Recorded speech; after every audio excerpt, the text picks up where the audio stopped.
yeah, it's podcast time. I'm excited. It's been a crazy ass week, both for me as a single individual, but also as like a, in my government politics and all the fun stuff that goes on that we like to chat about and whatnot. So we're almost agreement at gmail.com, Facebook, Twitter, YouTube. Hollaroo.co. Check that out. We've still taken signups for the Soapbox Derby, as well as vendors and all that kind of stuff. If you want to get in on it, hollaroo.co. If not, just come check out it on April 13th. We're going to have some cool bands, like a bunch of vendors and a Soapbox Derby. So if you want to watch people race homemade cars without engines down the street in the old Happy Holler, you should join us. It's going to be a good time. Go to your favorite podcast provider, get us there, give a 5-star review, like, share it with your friends directly, text it to them, instant message them, email them, I don't know, whatever you got to do to get them the info to check us out, because I don't know, I'm, in my own way, feel like I'm pretty interesting and you should listen to me. So anyway, we're almost in agreement. We're going to do a show.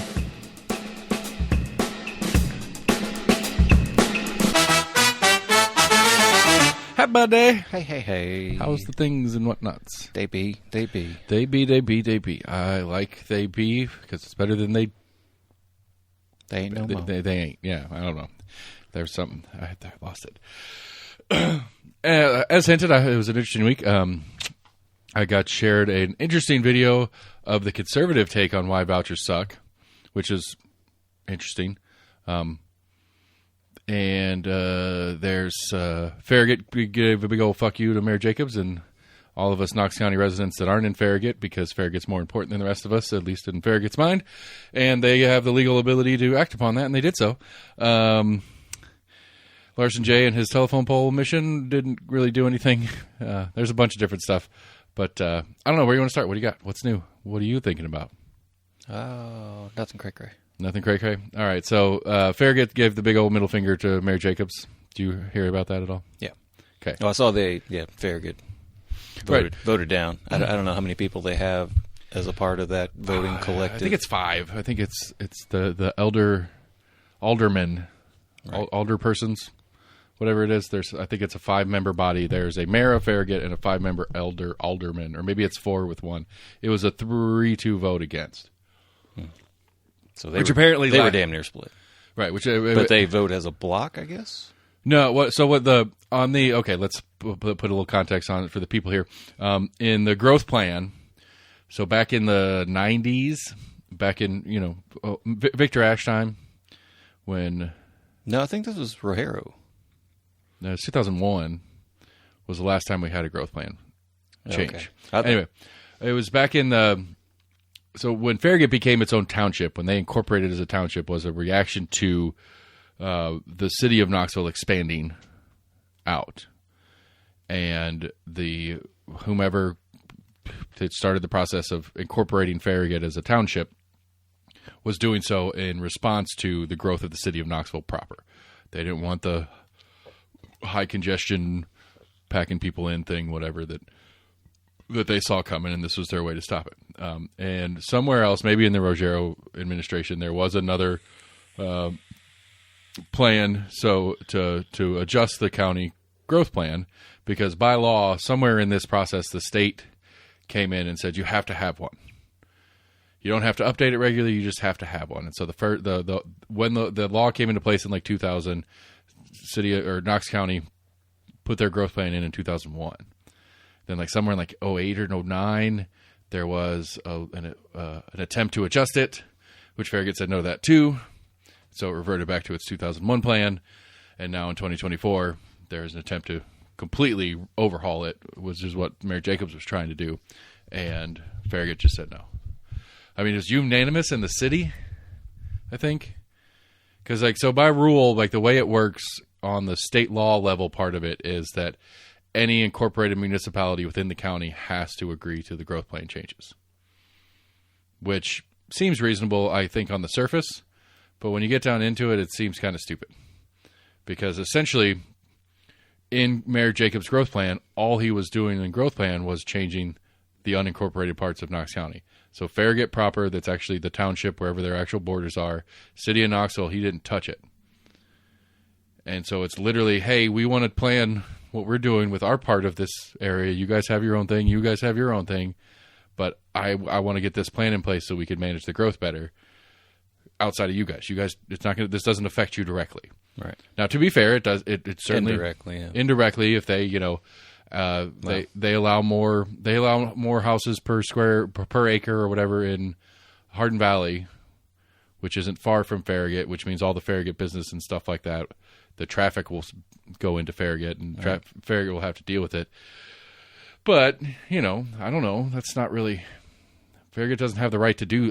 in my opinion, it just seems kind of weird that Farragut has the right to just... it'd be like Blount County being like, no, you can't do that because that's going to affect us. Well, yeah, but you're not part of this conversation. You don't get to come in and say we can't do this. And that's what it kind of feels like to me in practice here. Now, again, I understand the premise behind it because they're all in Knox County. Farragut's part of it. Right. But at the same time, it's like it was intentionally to not affect. We're not affecting what currently stands in Farragut. So Farragut continues to do what they want to do, which is include not pay the same amount of taxes into the schools that the rest of us do, dicks. Then they also don't pay for their own policing. The sheriff's office covers that. It's interesting. Like I'd love to go down a deep dive on, like, what the actual incorporated township of Farragut does as a government entity. They, as far as I could tell, all they do is just have stricter rules about like sign height and easement usage and stuff like that, and dwellings per acre, and they just have a different set of rules for zoning, really. Because any of the municipal tasks that the government can do, they don't do either, and the county does it for them. Like, it's a rural metro out there. There's no Farragut Police Department. There's no Farragut Fire Department. Right. So it's rural metro fire and EMS and all that stuff, and then it's Knox County Sheriff's Office that covers that. And so, anyway, sorry, that was a tangent on the thing. I just thought it was I don't know. I thought it was kind of a dick move on Farragut's part, but because they have the right to have their say. I guess they do technically, and again, like, it makes sense too, because like one of the areas for planned growth was the Choteau neighborhoods, which is not in Farragut proper, but everybody that lives there works, plays, commutes through Farragut to get anywhere. You have to go through Farragut to get out of Choteau, basically. Right. And so you either have to go into Lenore City, or if you're coming towards Knoxville at all, you have to go through Farragut. Farragut has to deal with it. I just don't know what the solution is. So we revert back to where we are, and so things just continue as is. And then Mayor Jacobs and the county can either start over. Apparently, there are possibly some legal actions they can take, like they could sue Farragut and force them to agree to it. I don't really understand how that works, but there are some other options to kind of get this thing back on its feet, but. Nobody's decided that they're going to try to do anything. The vote was yesterday or Wednesday. I don't remember, but it was recent. It was this week. Yeah. But yeah, it's pretty crazy story. It was a pretty surprising story, I guess. Like, it seemed like, because that was the first thing I asked Scott and Jesse when they got here for their show today. I was like, was this expected? They're like, no. Like, as far as we could tell, and as far as like, they don't do a lot of like specific Farragut government coverage, right, because there isn't a lot to cover. But, it's like, as far as we could tell with the county people and the city people that we've talked to about it, they were pretty confident that Farragut was on board. They certainly didn't think they were going to lose that vote. And apparently, like, a couple of people in the Farragut alderpersons crew, or whatever they're called, were pretty like adamant about, we need to get on board with this. Because one of the things that's interesting is like it actually reduced houses per acre in some places from 3 to 2, places that are currently 3 houses per acre that are around Farragut, or that are currently 2 houses per acre. Sorry, it's currently 3 houses per acre. The new plan was going to reduce that to 2, but since they refused it, it reverts back to the current 3. And so it's like, well, by rejecting this, you're actually allowing more growth in certain areas that are immediately surrounding you guys, and because if they went through the process of suing him. No, I'm just saying, like, as it's, so if one of Farragut's complaints was how much traffic and congestion and how much growth is getting impacted by the growth that's on in and around Farragut. And so, but a number of the changes in the plan in and around Farragut were to take it from the current 3 down to 2 per acre. But since they rejected it, it reverts to the current, and so it stays at 3. So by rejecting it, they're actually allowing more building per acre in a big chunk of around Farragut. Yeah. And then the other one was they were talking about it. Whomever gave an impassioned speech was like, none of this. Basically, it's like all the stuff that we've complained about as Farragut. This doesn't address any of those, but it doesn't make any of those things any worse either. So, for the sake of the county, we should say yes to this because it doesn't change anything for us, directly or indirectly, really. Because the major things that we have issues with, it doesn't change those, but it also doesn't make those worse. Yeah. So we could at least get a unified thing. We can get this lower houses per acre thing in place, and then we can move forward with the things that we actually have issues with. But nope, they said no. So that's that. What else? I don't know. It was supposed to be Jacobs' like seminal piece of work, other than never raising taxes. That was the thing that he was going to hang his hat on. It's like, this is what I did as mayor of Knox County. No. So I got a growth plan passed, or 2/3 it was already passed. in place. We were just reaffirming it. Well, I failed.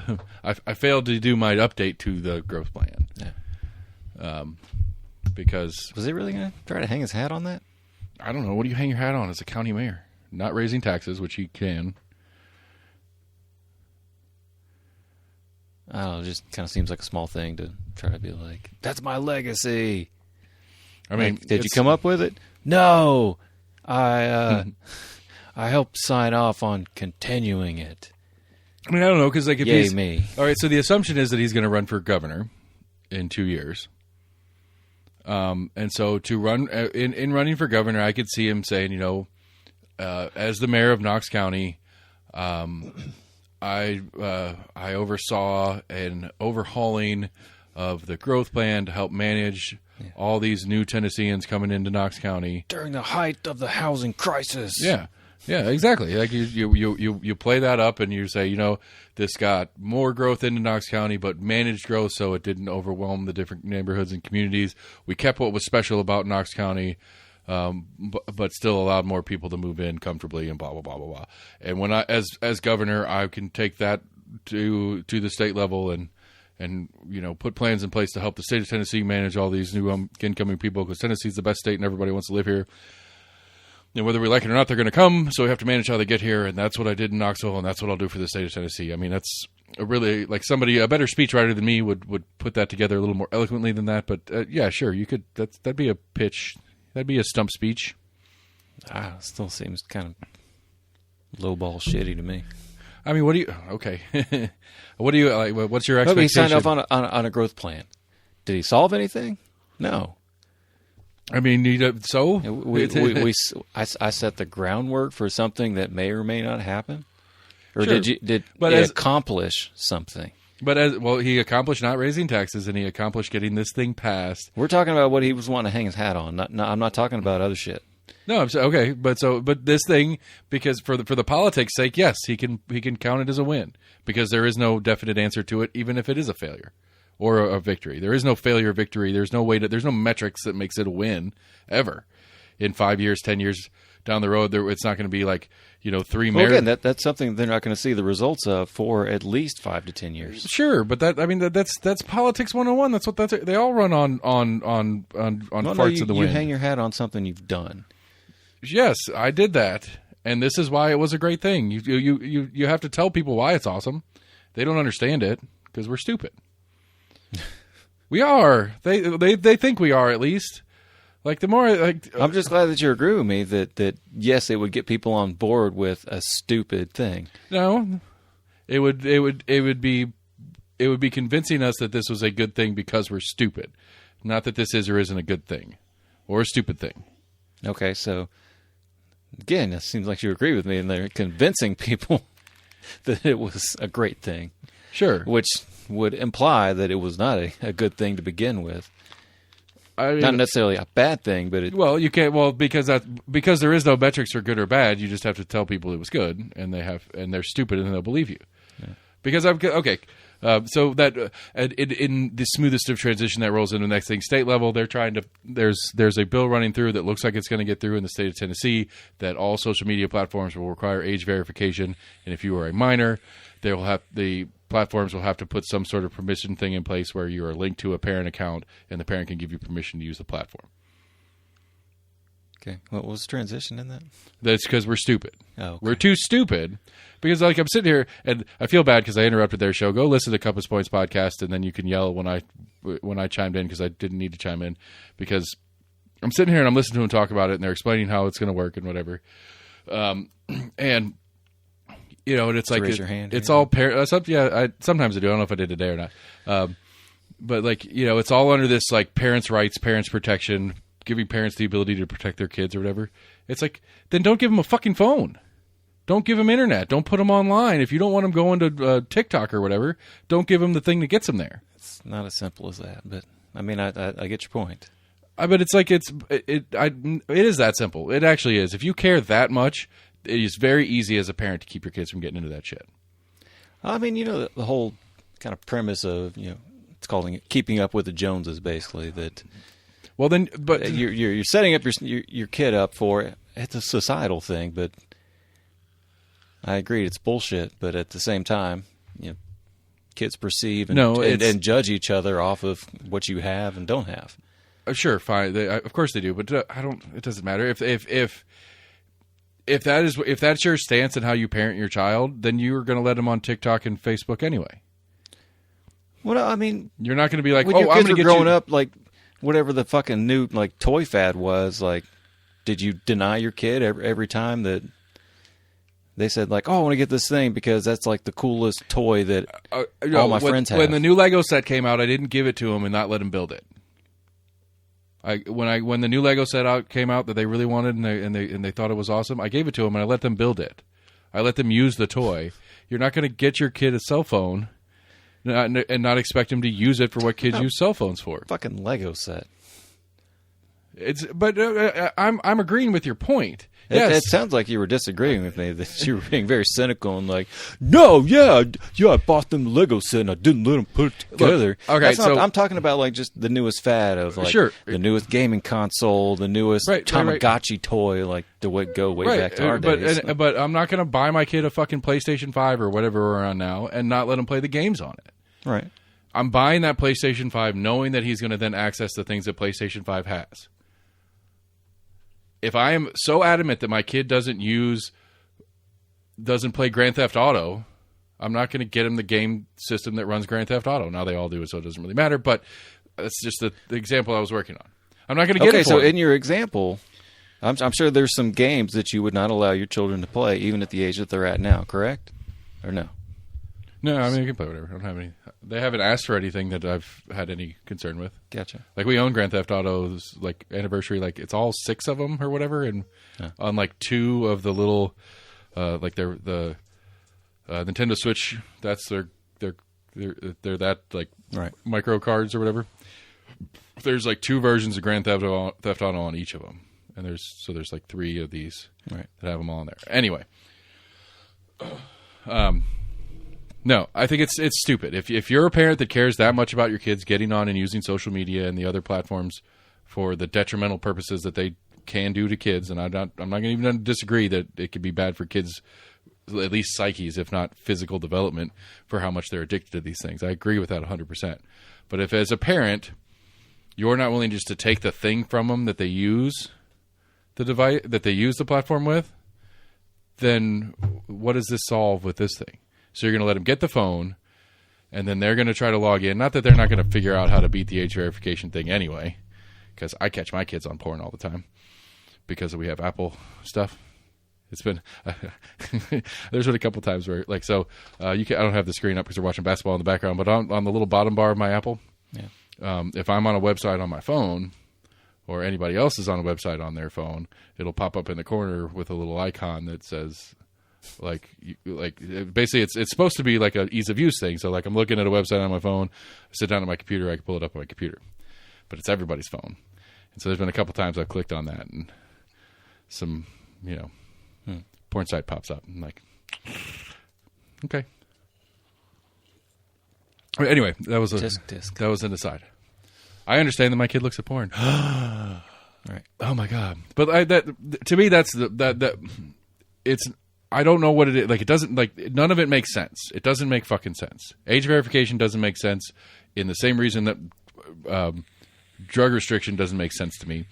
You know, people are like people are going to figure out how to get it or get around it, or go other places that aren't as established to get it. So instead of going to Pornhub, they're going to some weird dark web shit trying to find porn because they're kids and they'll figure it out. Or, you know, or like, I don't know. It just seems stupid. Like it doesn't make, like there's no logic to it to me. Like it is illogical at its core. And I'm trying to figure out what the actual motivation is. Because I don't think I'm not sure. I'm on the fence on whether it's actually like this parent's protective stance that they're using. I don't buy it because they use that on every excuse they can, because that's their way to get shit through. Because if you don't support this, you want to see kids get abused. It's like no, but I'm not okay with giving up my freedoms to theoretically save a child from abuse. Like it doesn't make any sense. Because I mean that means I have to go through an age verification process to use my social platforms, and I don't want to do that. Part of the reason, well, not really. Most of mine I use as me, but part of the reason on certain platforms, it's not me. It's an identity that I've created for the platform, and now I have to put my real identity to it. It's like, well, that defeats the purpose. Yeah. You know. So anyway, another thing our state legislature is doing that's dumb. Any thoughts? I don't mind the idea of trying to chip away at some of the. I hate to call it like power, but the sway that some of these apps have. But I mean, but you give them more. You're giving them more data by default. Okay. Okay. So the power that the power and data that these guys collect all the time. Yeah. Right. That's a problem, and we want to chip away at that. And so by attempting to chip away with that, you're mandating that everybody gets all their personal information to them.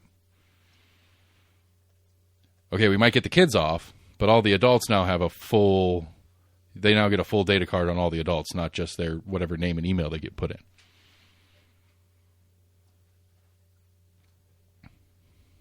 You know what I'm saying? I guess it's an automatic like linking of it. I thought it was just age verification. Well, I mean, now you have to verify, and you have to have it's got to be pair to a parent to then verify that. Well, for any adults that want to use it, forget about the kids part of it. But we're protecting the kids by making it age verified. For any adults who want to continue to use their social media, I use it for business all the time. It's no longer just name and email, or even fake name and email.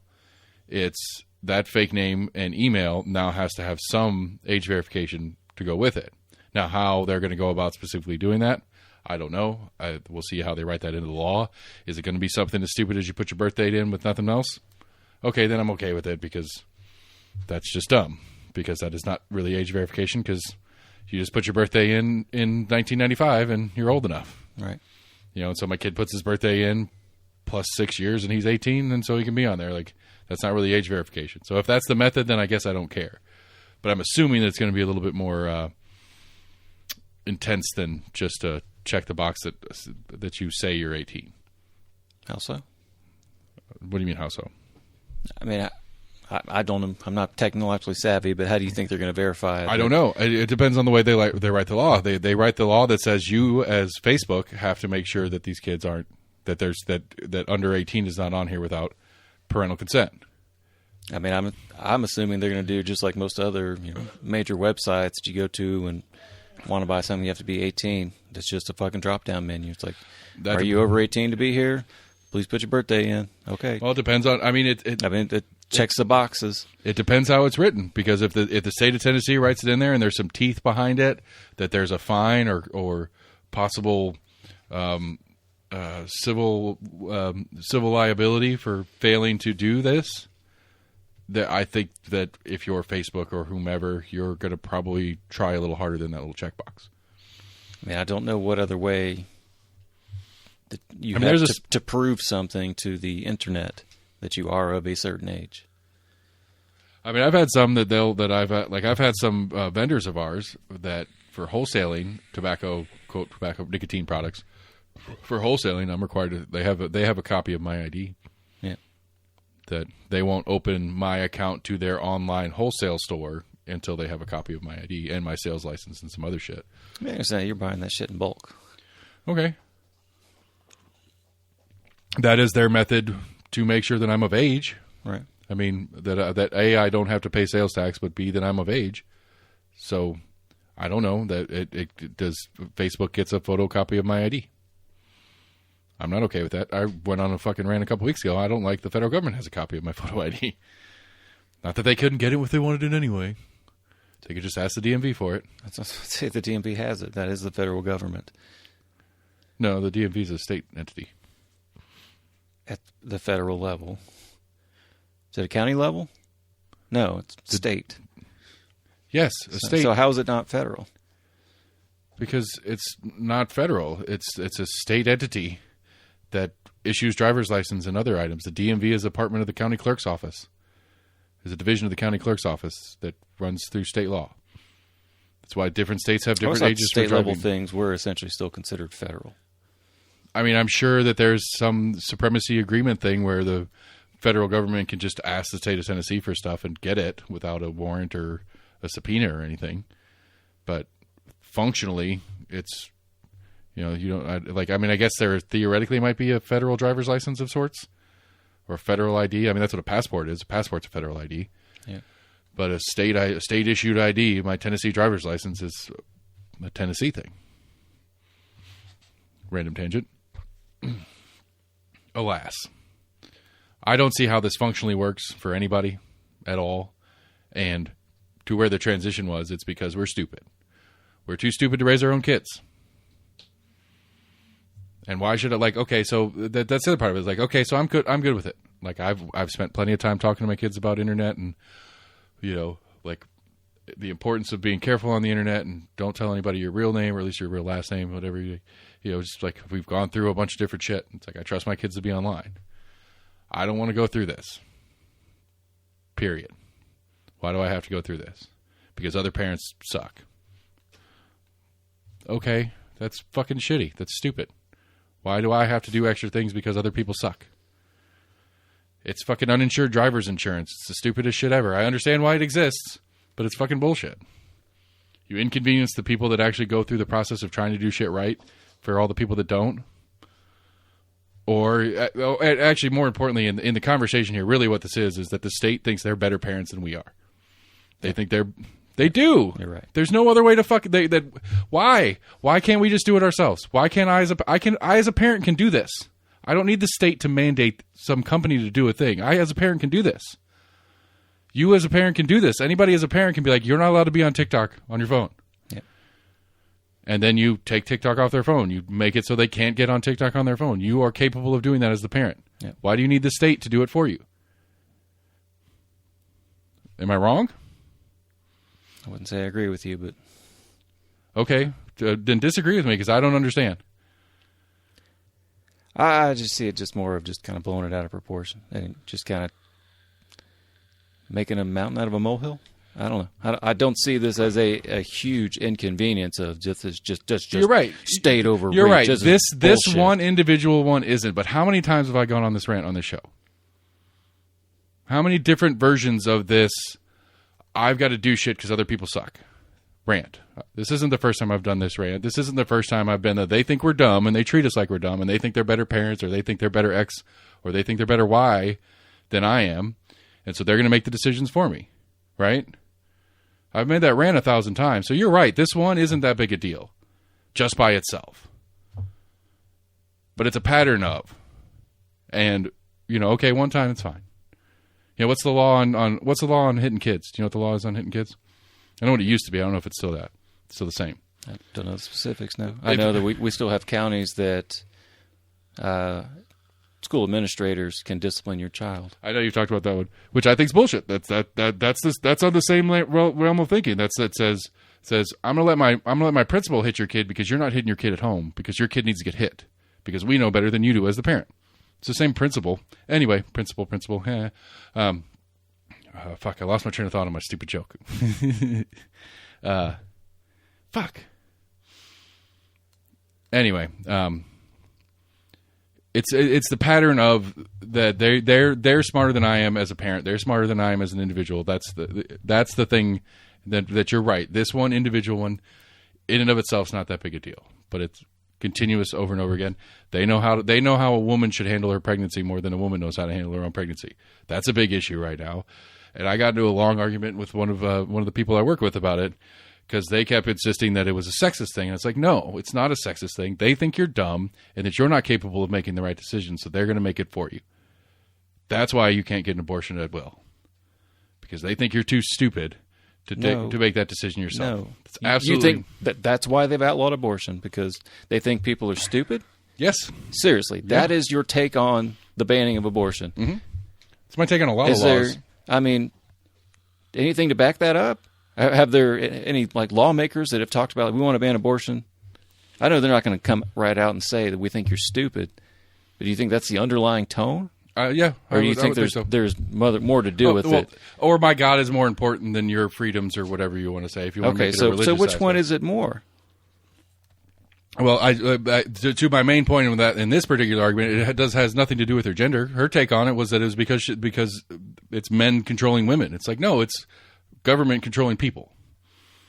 And whether it's control for God or it's control because you're stupid, either one, it's the same principle. They know better. It's not the same principle. It's two major different things. It's not. It's that we say this because we think religiously that blah, blah, blah. Then let me adjust my statement that we don't think you're allowed to get an abortion because you're too stupid to believe in God. Maybe that's a better way for me to say it. Okay. That's the only way. That's the only logical conclusion, is that they think their decisions are better than yours. And they have the government and or the faith backing to. I mean, all right, yeah, okay, whatever. What? No, I was trying to take it back to the road you were going down before that. I've just kind of, I guess, general laws. I mean, do you see? Just kind of lost the word I was looking for. Regulation, as they think that businesses are stupid. They don't know how to run a business. Oh, I think so. I think a lot of regulation is that they assume the consumer's too stupid. It's not that the business is too stupid. It's usually that the business is the somehow smart one. That's the people that the people are too stupid to not get taken advantage of. So you have to put this regulation in so that the business can't take advantage of the employee. Which some of that makes sense. I'm not saying that there aren't reasonable reasons for some of the things that have happened in history, but it's like I went on a rant. I went on a rant a couple of weeks ago, banking regulation. What is banking regulation? We are too stupid to understand how banking works, and so the government's going to regulate the banking industry so that to protect us from these banks manipulating us. I mean, that's what it is. That's what the point of the regulation is. These banks are making all this money off of you dumbasses who give it to them, so we're going to put rules in place so that they can't do X, Y, or Z. I mean, there's been. I think I got an email from my bank about overdraft fees going down or whatever. I know that Biden passed something that was banning certain fees in credit cards. I saw something about that recently. Goodness. I mean, the problem with it, I don't know. The problem with it to me is what a lot of the regulation ends up doing over time is solidifying some of the scams that people do. And so it's you can't charge your bank an overcharge fee of more than $35. Well, you have a bank over here that wasn't charging one at all, or charging a very nominal one. It's that obviously means that everybody's doing way more than we are, so we're going to jack ours up to match what everybody else is doing. Wait, what? It writes in okay, so it writes in an allowable. You think there were really that many banks out there that were charging 50 cents every time you overdrafted? I don't know. I just threw out. No, you're just assuming that. Sure. There's got to be some banks out there that weren't charging anything for overdraft fees. Correct. You think that, really? I think there were probably some that were really banks out there that were charging very minimal. Sure, back in the day when we had like mom and pop banks where you actually knew the banker properly and stuff like that, I'm sure. How long ago are you talking about? I don't know. When did the regulations come in place? No fucking clue. Okay. I know I've been charged overdraft fees for at least 20 years. And when's the last time you saw a mom and pop bank in Knoxville? Never. So again, going back to the question, I don't know what kind of olden days you're talking about here. So the regulation came in before you started banking. Back in my day, they didn't charge for overdraft fees. I don't know. Okay, so we'll shift over. You're making it sound like it's some new fucking thing that all of a sudden, like, oh, well, there are banks that didn't used to do that at all. Okay, so a little bit of a shift, but a better example that I do know some of the details on would be the other side of credit cards, right? The business side of credit card, right? Right. When you go into a place and you use your card to buy your groceries, that grocery store pays a fee to the credit card company to process your money. Right. And they give that up in the process. To the point where the regulation in place was that the retailer was not allowed to notify you as the consumer that that fee was wrapped up in your pricing. That regulation was protecting the credit card companies from the consumer. Or from it was protecting. I don't even know. Like it's such a fucking convoluted one. I wouldn't say that it sounds like it was protecting the major card. Protecting the credit card companies from the public, sorta, because it made it so the public didn't know that this was happening. But it was literally forbidden for businesses to notify customers that in any real way. Yes. Like there was a huge lawsuit that went down because think with that many fucking retail employees, there's a huge lawsuit that went down with Amex because a lot of smaller businesses were refusing to take Amex because they knew that Amex charged like 3 or 4 times what everybody else did to process, and so there were a lot of places just like we don't take Amex to the point where Amex was suing little and mom and pop gas station, grocery stores, whatever the fuck it was, for refusing to take Amex. It's like, what fucking planet are we on that Amex has the ability to take... Did they win these lawsuits, or was it just trying to bury them in litigation? I don't know. I don't know any specific results of any of the specific lawsuits. But then it turned around, and there was a couple of bigger retailers sued Amex because they didn't want to pay it, because they didn't think it was fair that they couldn't say, we'll let you use Amex, but we're going to charge you a fee to use an Amex. That's what I think it was Walmart or it might have been Kmart because it was this long ago. They were trying to say it's like we'll take your Amex, but we're going to add 3% to the total thing to the customer so that they because Amex is awesome for the consumer side. If you're an Amex holder, they have the best bonuses, so people like using their Amex cards. All right, and they get all mad when they don't get to use them, and so it's this big infight thing about trying to get people to use Amex in the Kmarts or whatever, and Kmart's like, fine, we're just going to charge them for it. We don't care. And it was illegal. They couldn't do it. Until recently, actually, it was just a couple of years ago when the total, like I don't know what happened and why or whatever, but just recently, a couple of years ago, now, and you'll see it in some places, I'm waiting for it to actually get a little bit more broadly acceptable because I don't want to, I teach my customers enough about what we sell that I don't want to have to teach them about how credit cards work either. But it's now getting to where you're allowed to, as the retailer, to say to exact, like specifically, it's not just a flat fee. You're not going to say we add 3% to all our charges to cover the credit card fees, and that it's actually you can program it into the machine that when you run a credit card or when you run a transaction and say it's getting paid by a credit card, it will add exactly what your rate is for that card to their transaction to the customer. Which is awesome once Walmart and Target start doing it. So then I can start doing it. I won't do it until some of the big players start doing it. Yeah. Because I don't want to have to teach people that because they're going to be like, well, I thought it was $10. It's like, well, it's $10 and you got the sales tax. That makes it about $11. And then you have your credit card fee. My credit card fee? Yeah, your credit card fee. Is that only when it's run as credit or debit credit the same? That's it. It's going through, I mean, it's still going through that same like card holder. Yeah, but there are some differences. I don't know what it is about the processing, but there are some differences. Yes, and it's very scammy on the small business side of it because you get these retailer or these card processing people coming to you. And it's like, well, if you get people to run it as debit, it's 0% with a nickel per run, but if they run it as credit, it's 3% and a dime per run. Right. And so it's like they're trying to get you to run it as debit for some reason. And it's like, I just want my employees to finish the transaction and move on to the next one. I don't need to have them complicated, like, run it as debit, please. They have other people tell you to only run it as credit, even if, like, you put their card in the machine and ask you for a PIN, just hit skip so it runs it as credit. Yeah. And they tell you to do that because that's a better rate or something like that. I don't understand it. Just go back to fucking cash. It'd be awesome. Anyway, I don't know how we got on the 2 credit card fees. We were yelling about we're dumb. Regulation. We're dumb, and the government thinks we're dumb. Right. And so they treat us like we're dumb, and we're dumb enough to let them do it. So, moral of the story.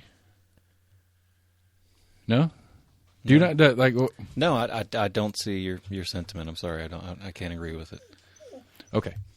Like, so what do you like? So okay, because I just can't go. Okay, for this, so back to the original. We should just go for a freewheeling world of just. So then back to the original of then we're gonna assume, for the sake of conversation, at least I'll get on board too, that this age verification for social media use is actually in an attempt to protect kids. That is what they're telling us is why they're doing it. And then, okay, I could get behind that idea. I accept. It's annoying, and I have to do shit, and I don't want to have to do shit to continue my life the way it is. But if it actually protects kids, then I guess it can be worth it. I mean, I don't really know. There was an interesting podcast I was listening to that was talking about kind of cell phones in school and stuff. I've talked to some kids that are in school, and I'm like, it just blows my mind that you're allowed to, just have school or have phones that were inside school. When we were in school, it was no. I absolutely no. Don't.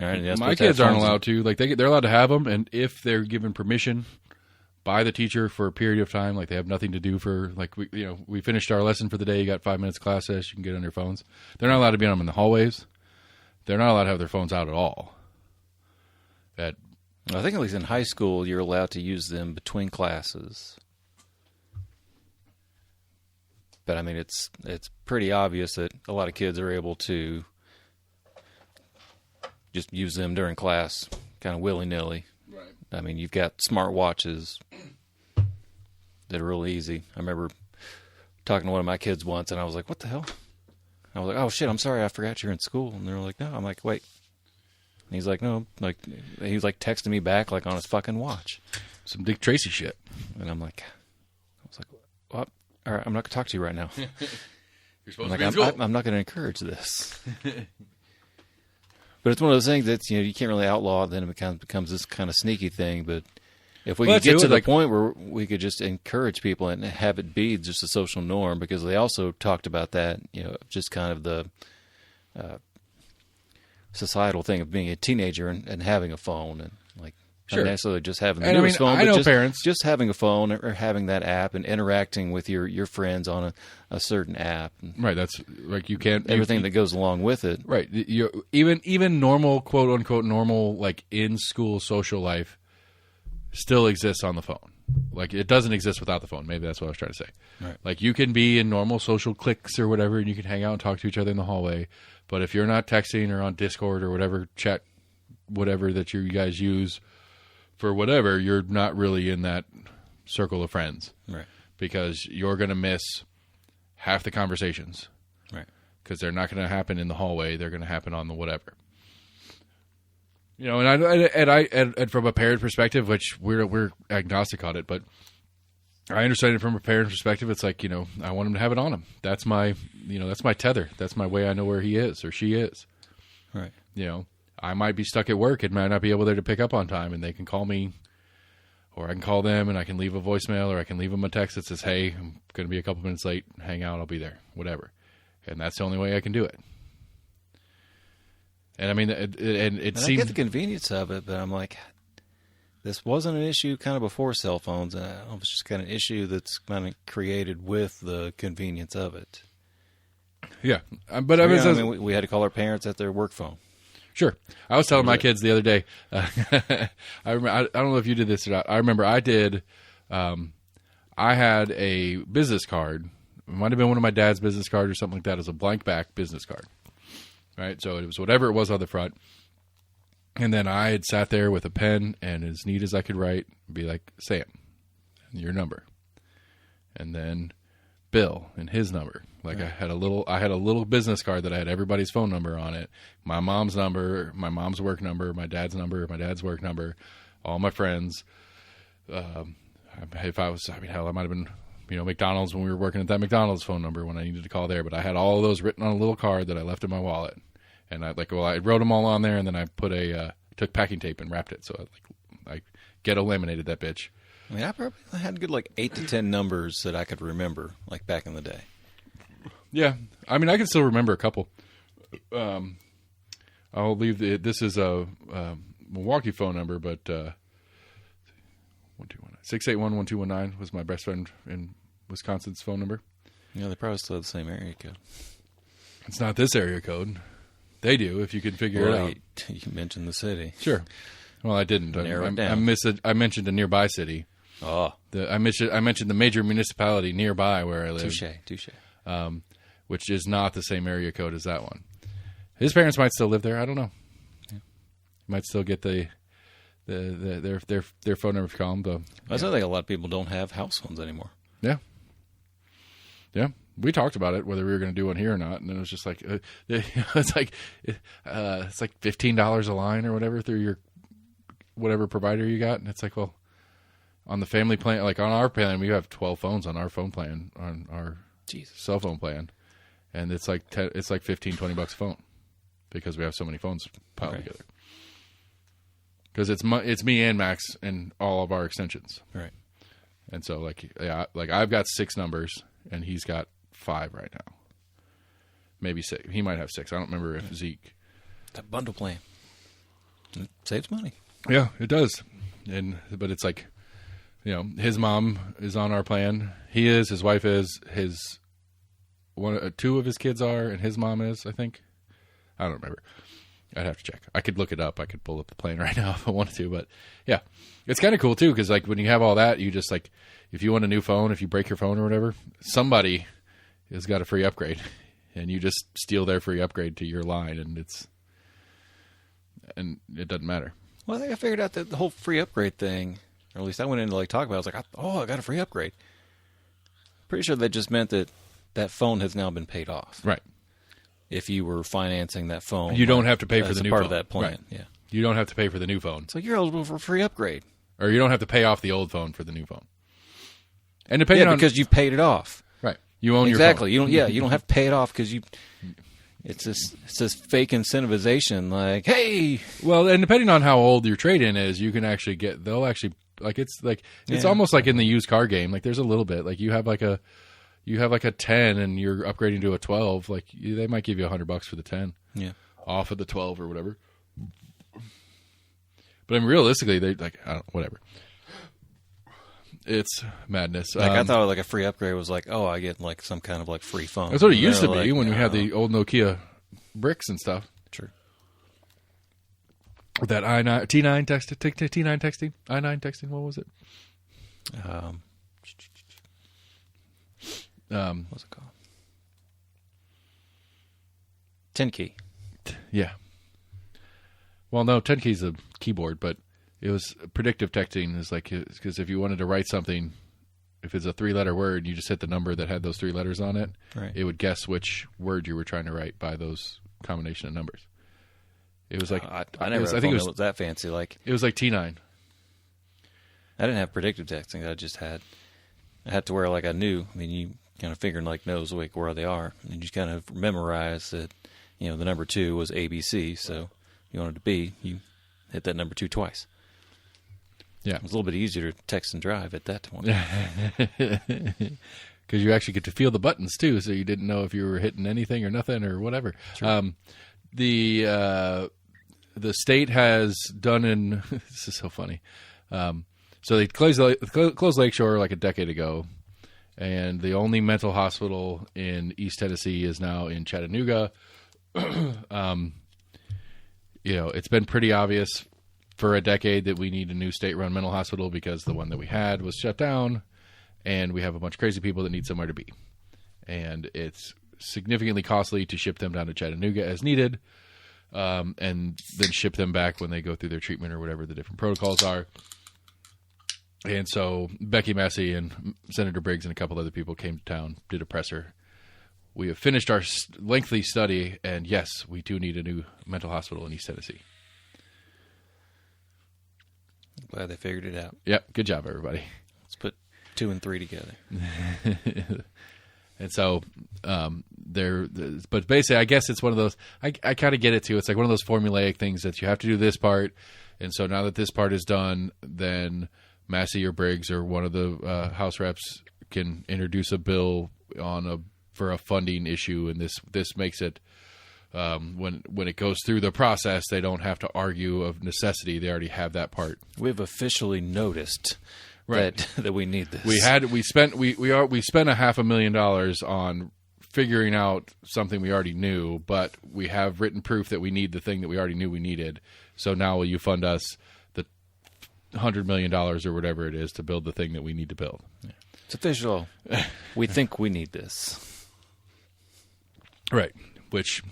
So that thing went through, which is kind of crazy in and of itself. And these are adjacent items. I'm not trying to say they're the same thing. They're adjacent items. The Foyer House closed today.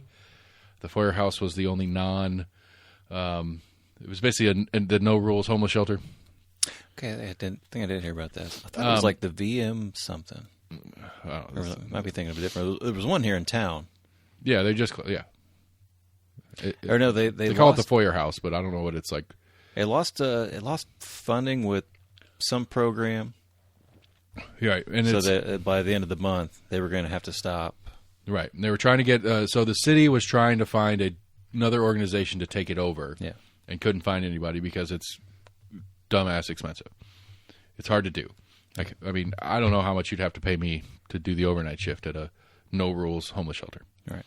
Well, it's not no rules. I can't remember. There's a phrase for it, but it's no refusal basically. I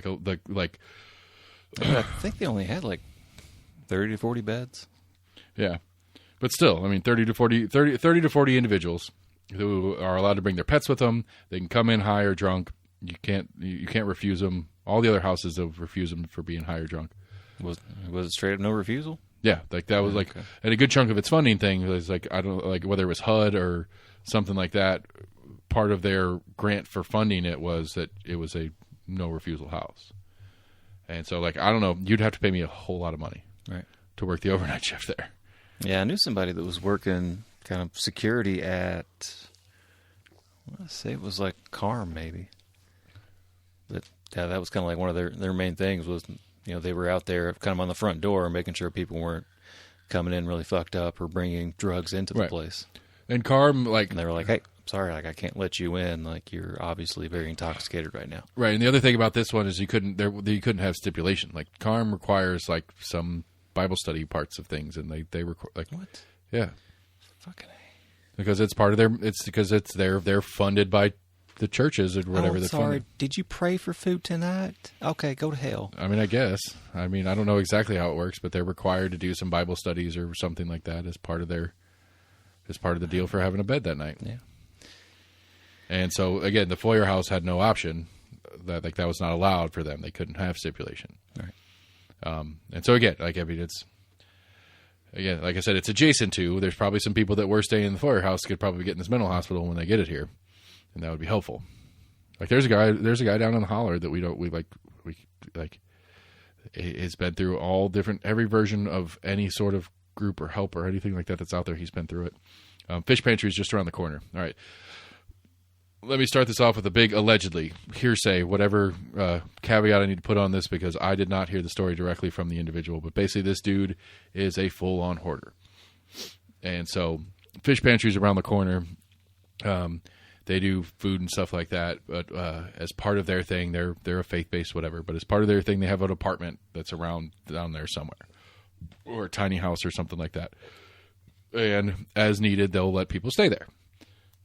And so at some point, this guy waited, and they said, "Hey, you could stay in the apartment or whatever." And within like a week, he had it stuffed with stuff, and he was like, yeah, I'm still staying there, but he's sleeping outside because there was no room inside because he had so much stuff.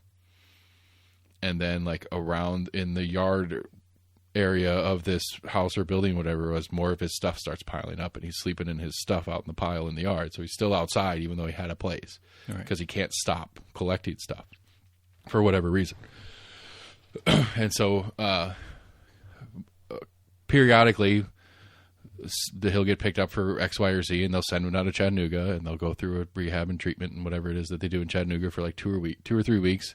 And then whomever is stuck with all his stuff where it got left, whether it's on the street corner, in an alley, on the train tracks, wherever it is that he's been stashing all his stuff, will get it all cleaned up and thrown away or whatever they do with all his stuff.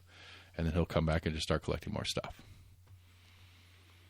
I used to see a guy, most of the time he would have his shirt off, but pushing one giant overstuffed grocery cart and pulling another. I mean, literally like 4 to 5 times the amount you can fit inside of a grocery cart. So it was full and just kind of... Might be the same guy. He's been around for a while. Just like puffed up over top of it.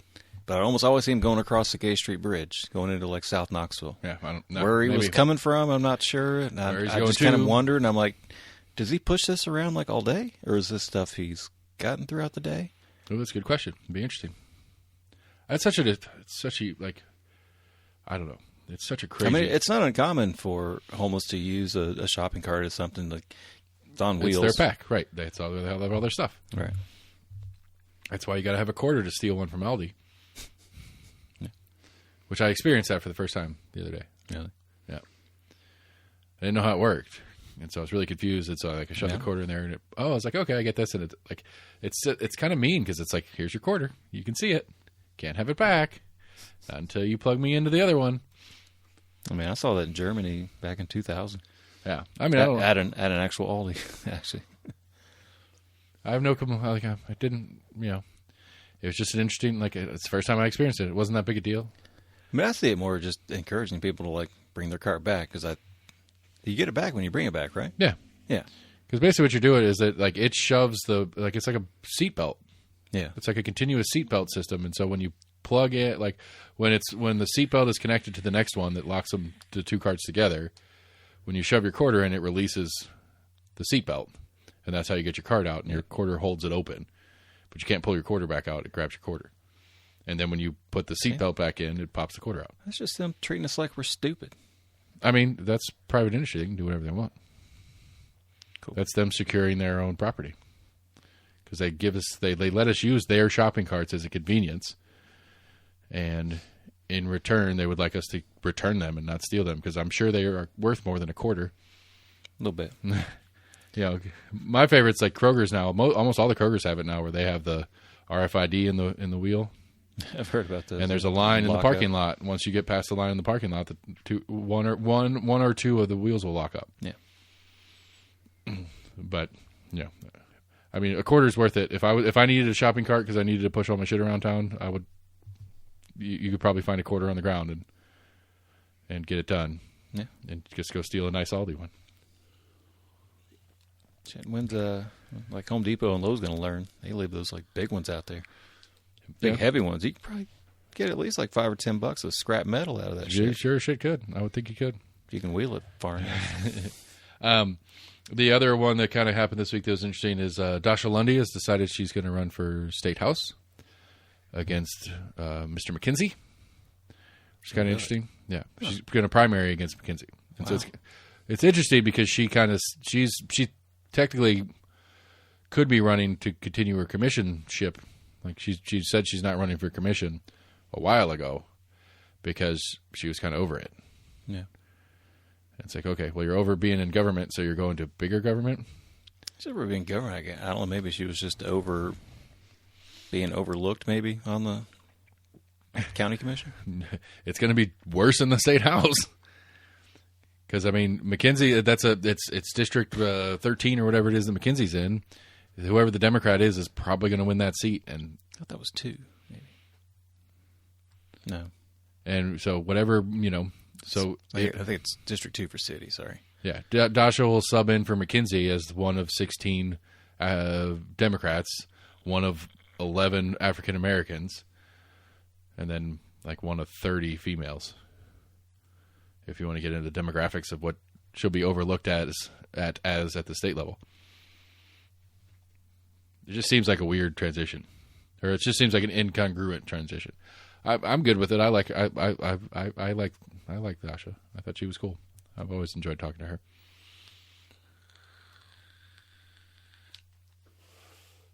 I mean, I get your point, but the way you've always kind of portrayed it, she was just kind of like the one outlier amongst the right. group. She's the only. And now she can at least be a smaller group of outliers. Right. She won't be the only black person in this body. She won't be the only woman in this body. She won't be the only Democrat in this body, which she actually is one of 2 Democrats in the commission right now. But, I mean, hell, the chair is a Democrat, so there's that. Did see a funny bill. I don't think it's passed yet. It had to do with vaccines and food. Have now been outlawed. I think it may have been signed off on. I think it got passed, at least in the House and Senate, and maybe waiting for old Billy to sign off on it. It is illegal in the state of Tennessee to hide vaccines in food? That if pharmaceuticals were in food, it could not be considered produce within the state. It would have to be prescribed by a doctor if there were pharmaceuticals in it. Oh. But it was in the guise of vaccine. Apparently it had to do with a study that a college in California was doing. It had nothing to do with actually adding it to, if I read the story correctly, it was using plants to, perpetuate a vaccine, essentially to kind of grow it. And even then, it was... So you go take the vaccine, but a certain food will help keep that vaccine more potent in your system? No, I think they saw it as a means of distribution, and this was just a way of heading off just in case. No, I'm saying the study part, not the... Oh, okay. I mean, I could agree with that. I mean, no, not in the pharmaceutical, like it needs to be like prescribed by a doctor part, but I could agree with it needing to be labeled as such. I could definitely agree with that. You know, this orange includes, right, but at the same time, like your HPV vaccine. At the same time, a plethora of people pointed out that this would be astronomically expensive to try to add like medicine to food. To scale it up to have it actually be something on a produce shelf. Sure. I mean, yeah.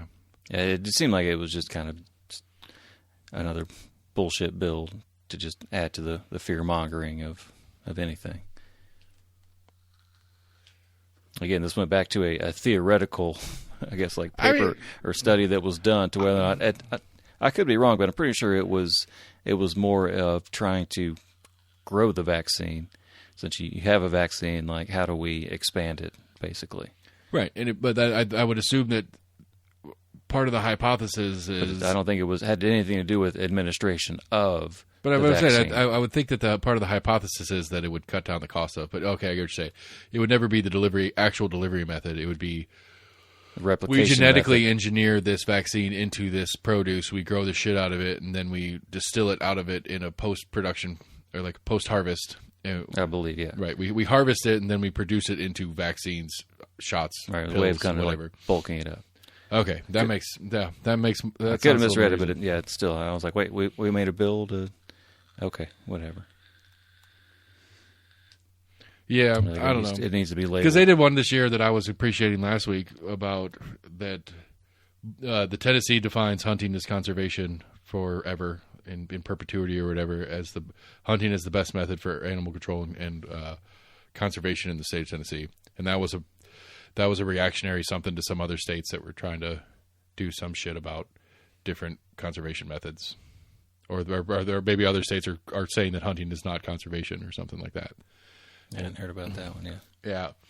TWA put a thing out, or no, like my Deer Hunter Club weekly email did a thing that says, thank you, Representative whatever, for spearheading this bill and getting it passed on this topic.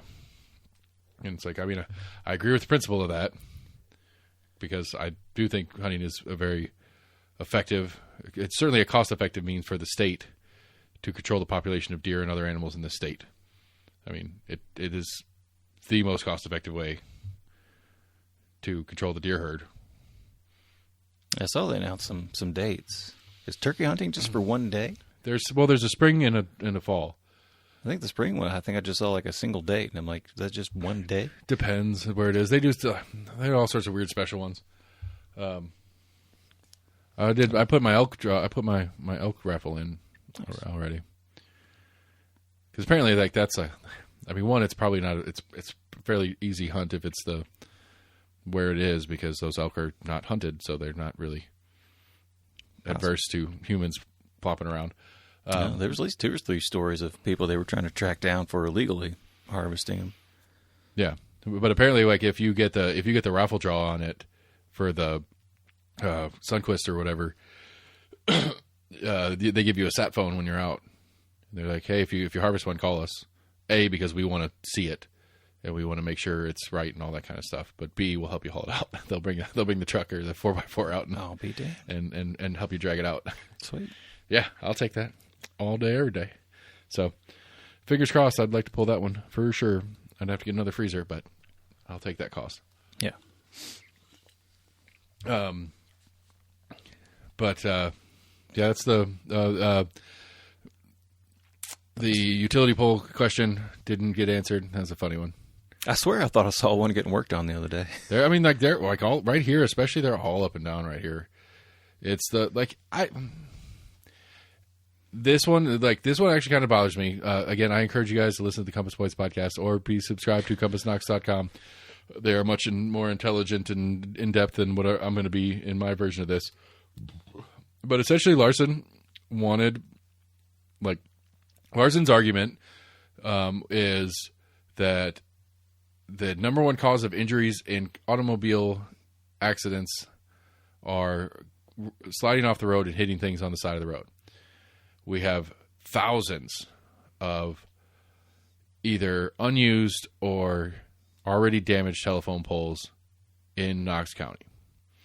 And he is wanting them to get dealt with. Morel right here in front of my house is a very perfect example. KUB and AT&T and whomever have been up and down here for years now. Part of it's KUB running their fiber lines. But they've also been changing the poles out. They went from the old wood poles to these big steel poles. But every single one of these steel poles has an old wood pole next to it. There's one wood pole that's over by the elementary school that visually, I don't think it's true, but visually it looks like there is cable that had fallen down that is wrapped around it that is holding it together. Because it's definitely been hit and it's definitely cracked real bad, but then it's got a cable wrapped up on it that looks like it's trying to hold that crack down. And so Larson put 2 proposals on the table. One said, hey, we're going to get together every 3 months and we're going to talk about how many poles are fucked up, and we're going to talk about how you're fixing them, and we're going to talk about this, that, and the other. And he put a second one that was basically county engineering is going to go out, and when reported, they're going to check a pole, and if they see a pole that's actually a problem, you have 7 days to fix it or replace it. And the telecom providers and KUB were like, nah, brah. That ain't happening. I mean, I've definitely seen a few. I've seen a bunch that are very questionable. And but KUB's answer is there was no base to it. It was almost like it was just kind of like hanging there. And there's a bunch of those too. KUB's answer brand was new pole, and I'm like, you guys were right there. KUB's answer is, we do poles for a living. Don't tell us how to manage our poles. Larson's argument is, you're on our easement with our permission. We'll tell you whatever the fuck we want to tell you. And I'm going to lean on Larson for this one. I kind of like Larson's take. I think we have the right as a community, because we give them permission to use those spaces. We have the right as a community to demand that they take better care of those spaces we let them use. And we get to define what take care of these spaces means. That means you're not allowed to have 2 poles sitting next to each other. When you replace a pole, you need to take the old pole down. When there's a broken pole, you need to fix it.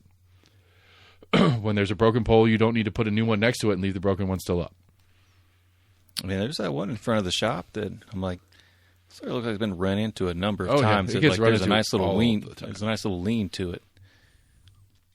I sent you a link to the one I was telling you about. Vaccines and lettuce, those sons of bitches. God damn you, Californians. You fucking psychopaths. I mean, that headline does not help. I mean, this is some WBAR, so this is local headline. Tennessee vaccine lettuce bill heads to Governor Bill Lee's desks.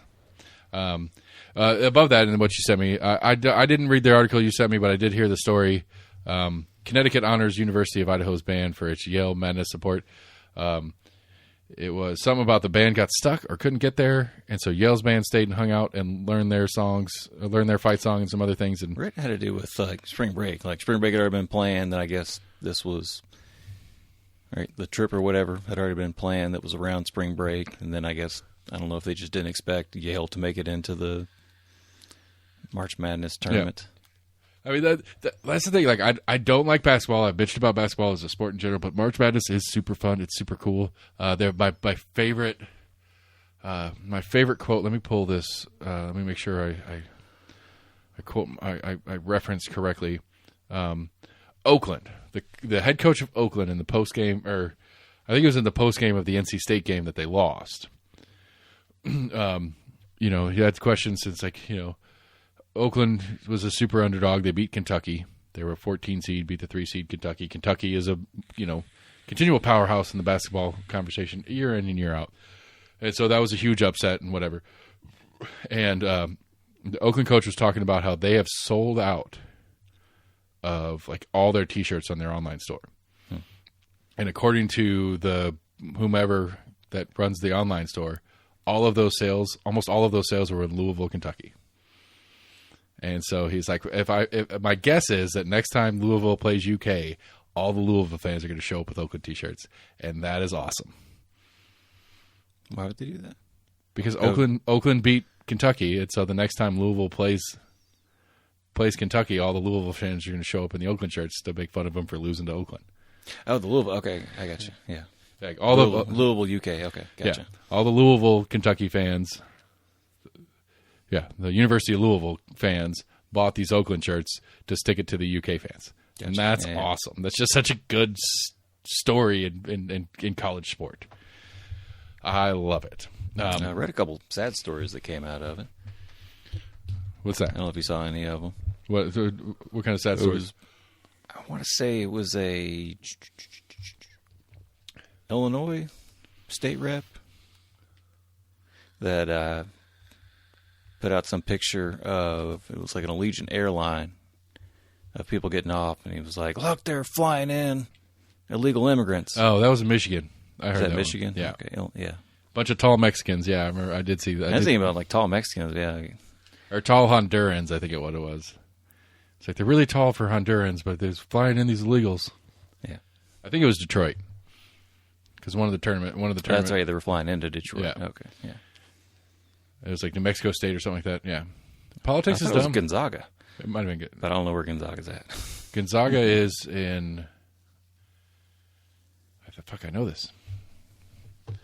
I want to say it's probably in Ohio, but I don't think that's right. I want to say Gonzaga was like flying in. And still held to it, even when it was pointed out to him, it was like... Washington. Spokane. It was still dude, no, that was a... It's a fucking basketball team. Yeah, the basketball tournament that's going on in your state right now, people were flying into it. It's like, yeah, but there's still a problem at the border. It's like, well, yeah, why don't you admit that you were spreading bullshit? Mm. No, there's still legal at the border. I mean, Timmy Burchett did it. He's getting sued. I think he didn't double down on it, though. Yeah, he's just ignoring it. Last I heard. Yeah. Which I don't know. But there was another one out of Idaho that apparently there was a... Don't know if they found out who exactly had done it, but I guess there was a group that was following and stalking a ladies basketball team. Ew, that's gross. That's real gross. But it had to do with... was it Iowa? Was that Caitlin? No. Super shooter? I don't know I can't remember what school they were following, but it had to do with racially motivated intimidation. Idiots. All right, we are all done. We deserve to be managed. Okay, so I texted you about it. I didn't send you the link to it. It was basically this podcast, some guy out of Nashville, with some very conservative thinker who is advocating against the voucher bill. I mean, not vouchers. They're not vouchers. Everybody gets mad when you call them vouchers. The not voucher bill. Let me see. So it's not vouchers? How could I? Well, I can, I guess. Is it vouchers or not vouchers? It's not. TennesseeStands.org. It's a conservative organization. I mean, are they considered vouchers or no? Is it not real vouchers? No, it's what are we debating? Education savings plan. Yeah.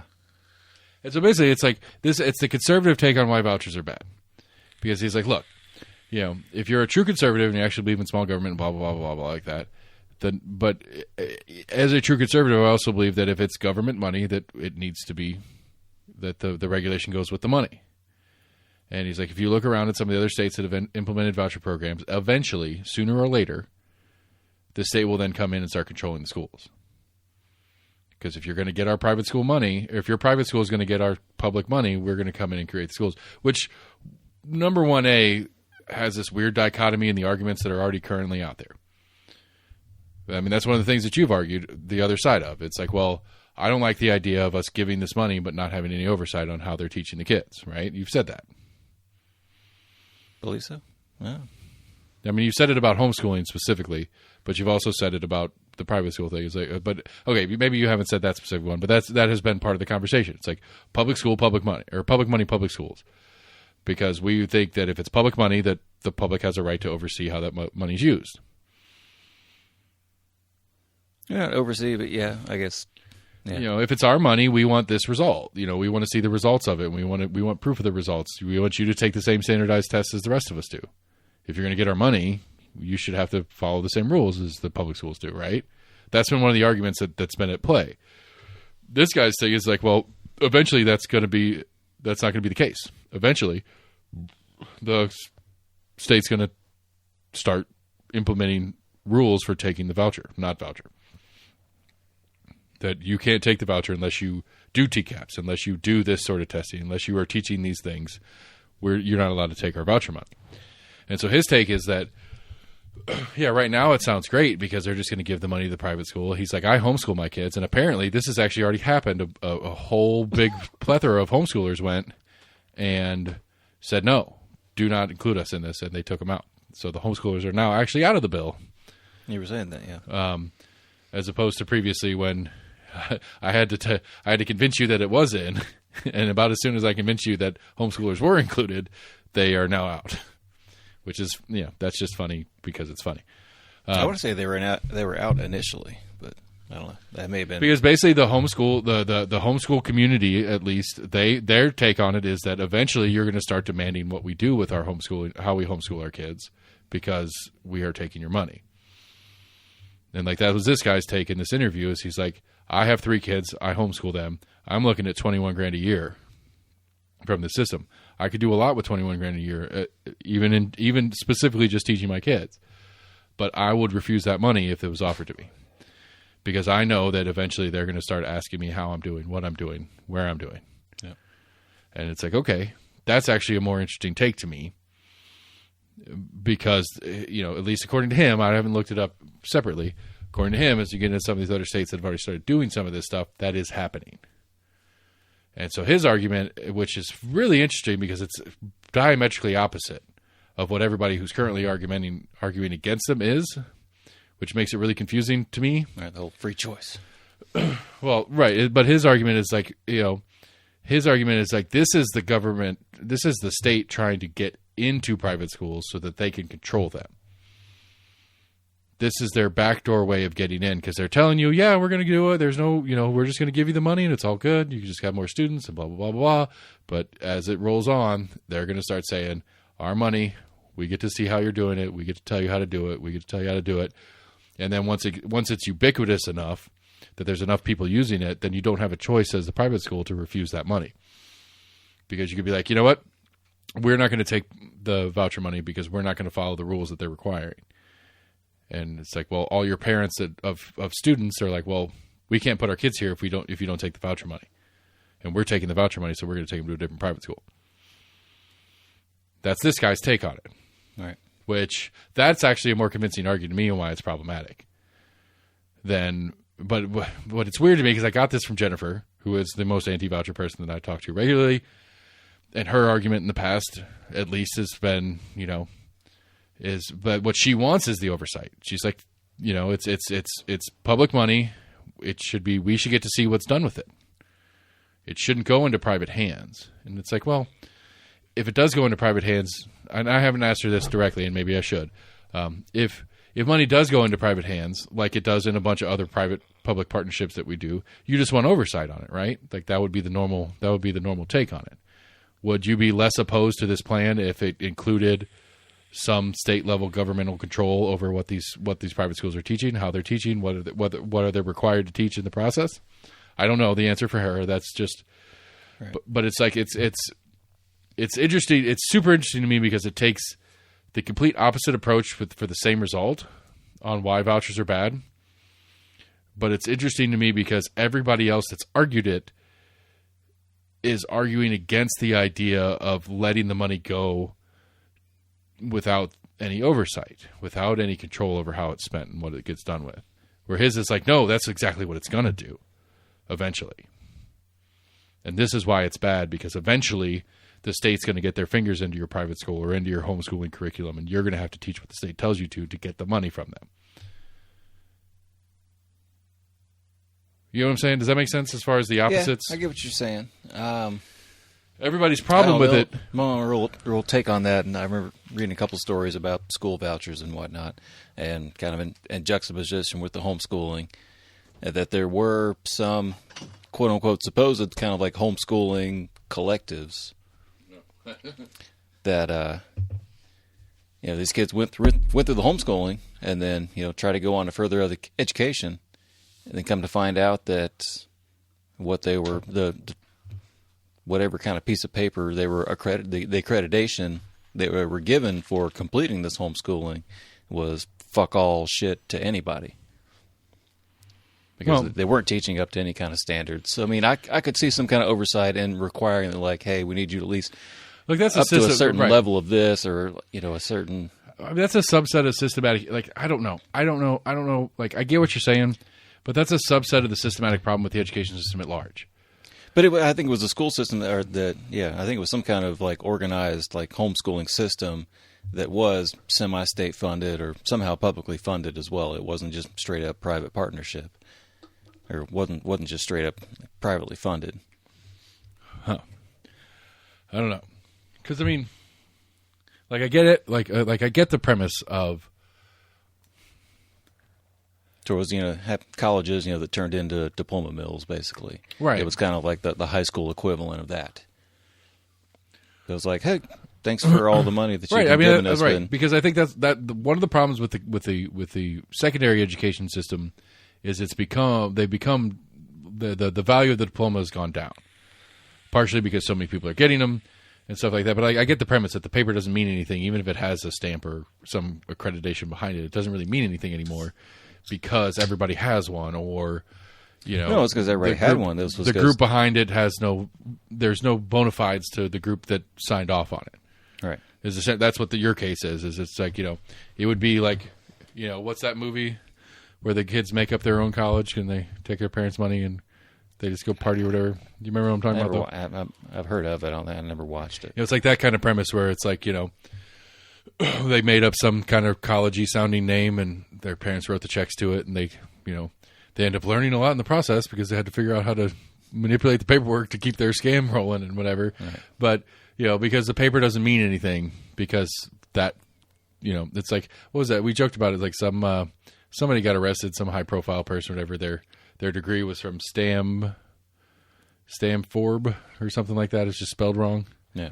Like intentionally spelled wrong, but looks like a prestigious school. Yeah. Because they have a doctorate of whatever because it's a scam. I don't know. I don't know.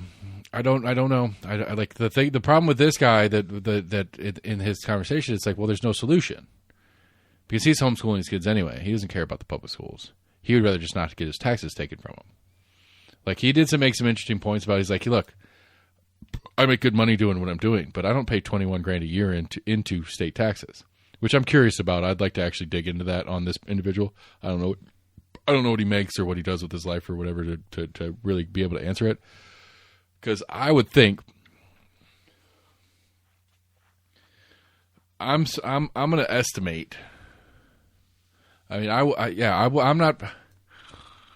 God, it's so complicated because of the way budget works. But I have 2 kids, and if I were to take them and put them in the private school or homeschool them, well, no, not anymore homeschool them. But if the homeschools were still part of it, and I could take $14,000 a year to do homeschool for my kids, if it was still part of it, I would say that would probably be plus or minus a few $1,000s a year that's in out. Meaning into Tennessee taxes, I in this household probably $12,000 to $15,000 a year at Tennessee taxes, whether it's sales tax, property tax, whatever combination of taxes. Because I'm just gonna there's no way to not include them all because I can't break it. There's no way to break it down. Like property tax technically stays here in Knox County. But Knox County pays... including sales tax? Yeah, you have to include sales tax. That is Tennessee's money. That's the only way Tennessee makes money. It's Tennessee's money, but okay.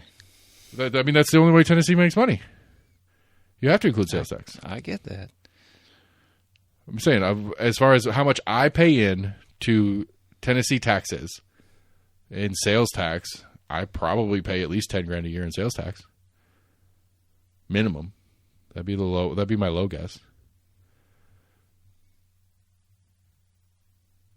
Like all your employee taxes are federal, income tax is federal, property tax.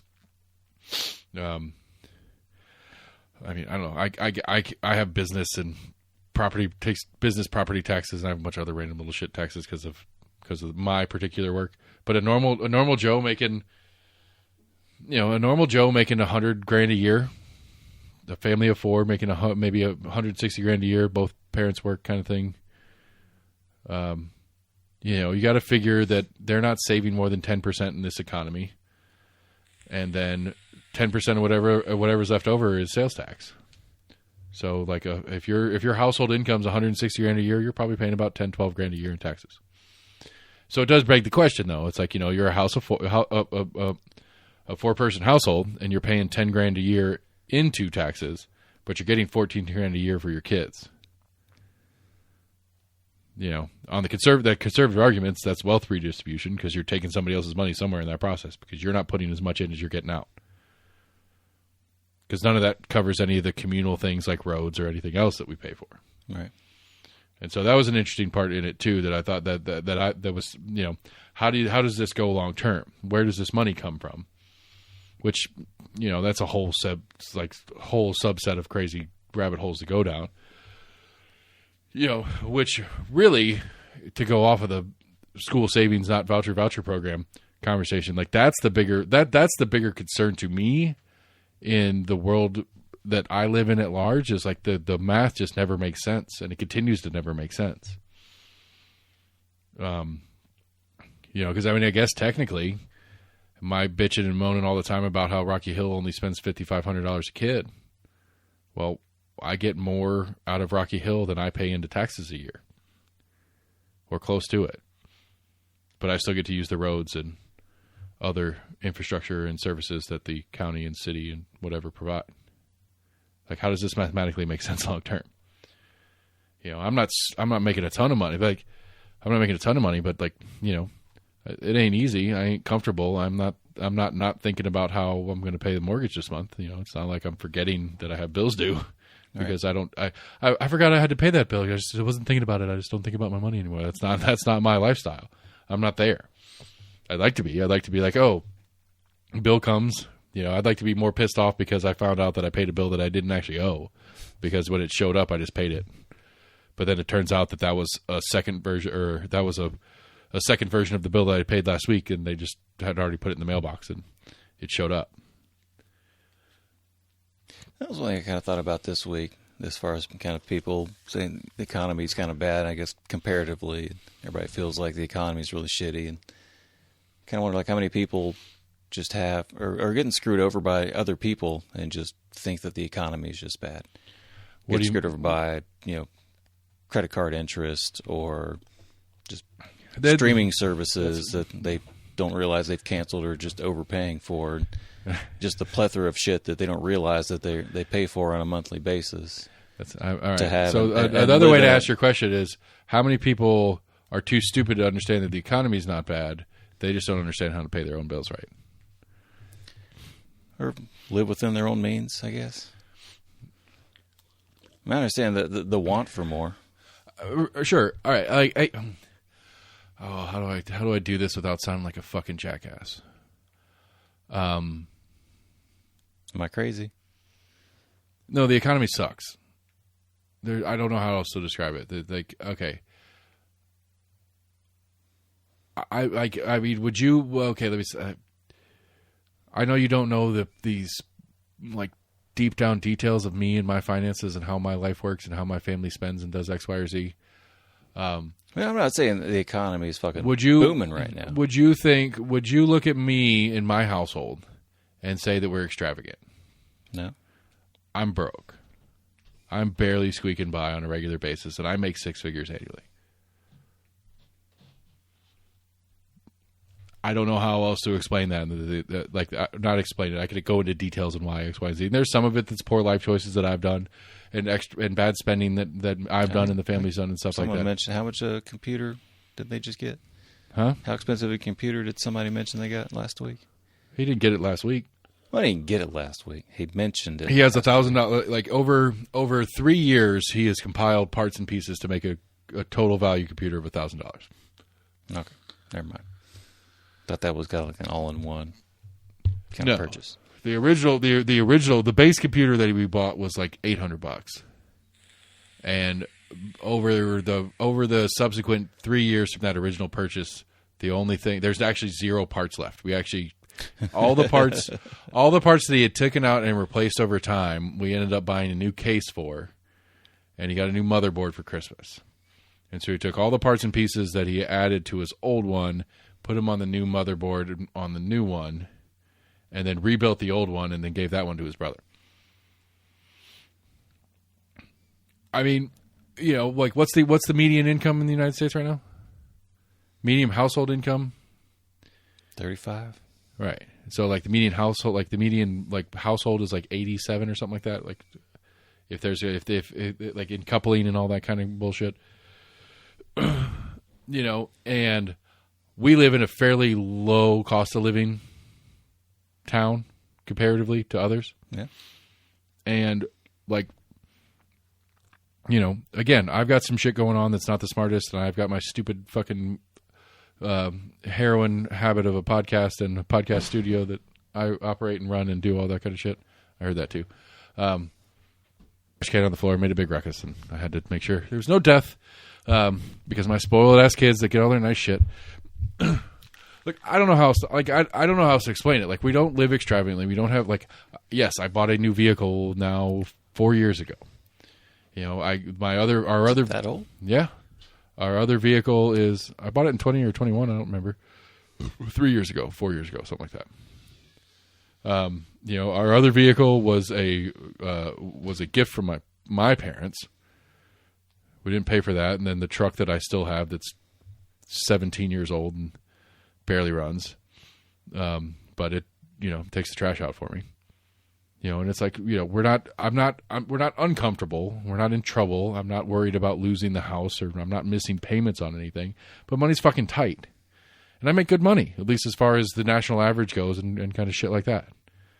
And it's like how else do you yes, I have a teenager, and he eats every fucking thing he can see. Actually, that's not true. He only eats like 4 things, but he eats all of it that exists if it exists in front of his face, he eats all of it immediately. But like we're shopping at Aldi, which is super cheap, and we can't get out of an Aldi for a week for under $400. That's a lot of money to eat. It's $100 a week per person in this household.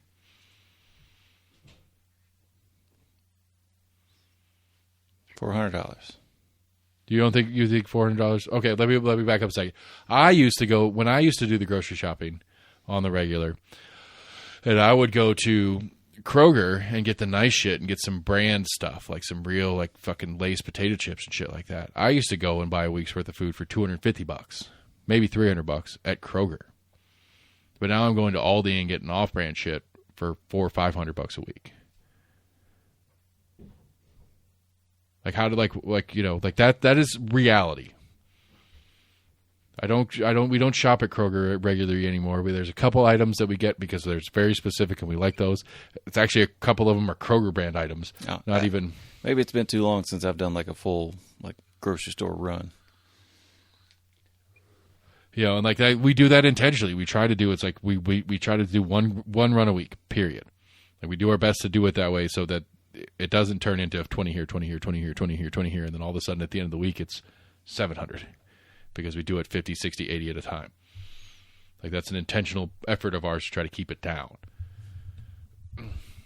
But that's reality for my household. And that's obviously for everybody. It's not just me, it's everybody out there. Like, how am I supposed to feel about an economy where I'm buying at the discount store and still struggling to get everything I need? Yeah. And I theoretically make good money.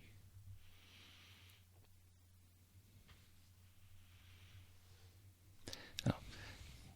Government doesn't set business prices, but no, I mean you're right. Like I will fully. I'm fully on board with the argument that some of the corporate greed moves inside of the inflationary period were as causal as they were reactionary. There were people. There's leaked audio of fucking conference calls where it's like, well, we're just going to jack up our prices because everybody's being told that inflation's coming, and so we'll just go ahead and,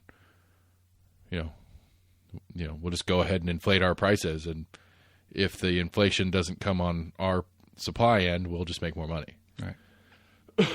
And then when the inflation actually comes on the supply, and they're like, we'll just jack it up a little more, and jack it up a little more. Sure, corporate greed is problematic as fuck. I'm not trying to say it isn't. But corporate greed is part of the economy. Now, how much is that how much government control is in that, should be in that? I don't know.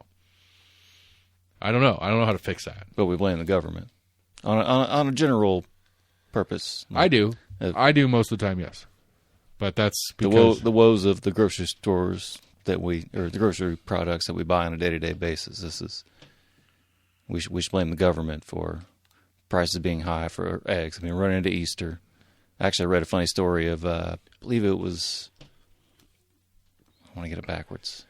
I think it was Norwegians that were going into Sweden to buy eggs because they couldn't find eggs in Norway. Why couldn't they find eggs in Norway? Just general shortage. And Sweden wasn't willing to export any to them?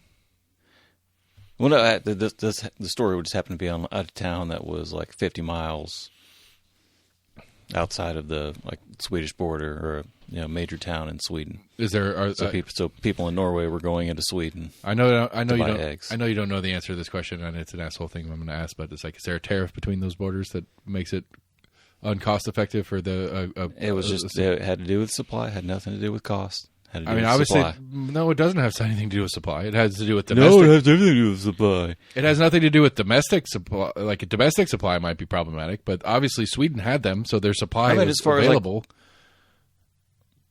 As far as supply inside of that town or that area that this story was focused upon,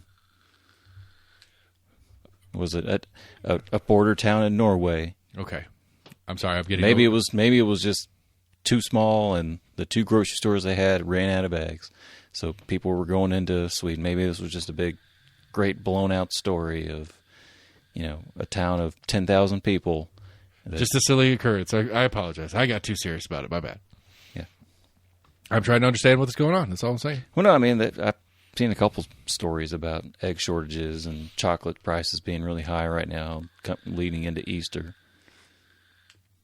Yeah, I mean, what that has to do with Jesus. I still like to ask my really, really dumb question, and like, why is inflation just accepted as a constant? That's my favorite. That's my favorite unanswered economic question, and I'm sure there is some concise, logical answer that somebody could give me. We should just remain at zero all the time. Markets don't change. Markets change. I'm not saying markets don't change. I'm not saying demand doesn't change. I'm not saying things like, I don't know, currency valuations don't change on like a millisecond basis. Okay. That has nothing to do with the value of the dollar, does it? That has the value. It has to do with the value of the dollar as compared to whatever the currency evaluation against it is. Yes, absolutely. Gotcha. So do we buy things from other countries that we have to operate in their currency as well? Okay. Well, so hold on. Let's back up a second. So I'm like accepting that currency valuations do happen. Yes.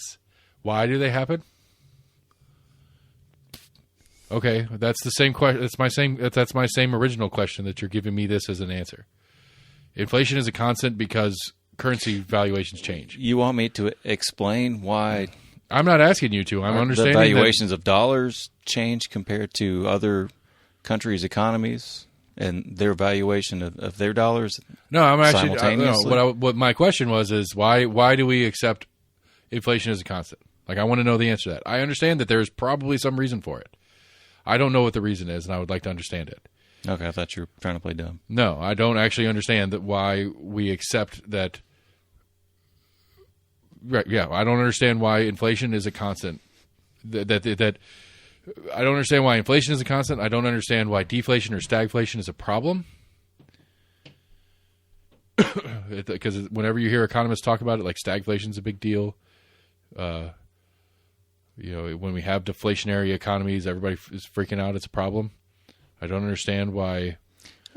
I understand why deflating why the dollar deflation is a problem. I don't equate it to our GDP constantly wanting to be on an upward scale. Well, I understand why, and get to the point where you can't expect the GDP to just go up every year, just year after year after year after year. Well, you have to. Same thing with the stock market. I understand. We blow our minds whenever the stock market starts to drop, but then we just expect the stock market should just be going up all the time, just constantly.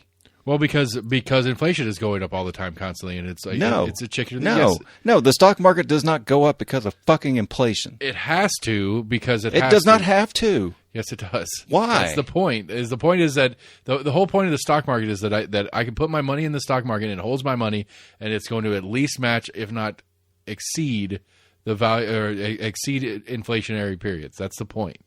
That's why we use it. That's why the system, the financialization of the U.S. economy, is its own problem. We can argue about that if you want to, but the reason why it's important that GDP goes up every year.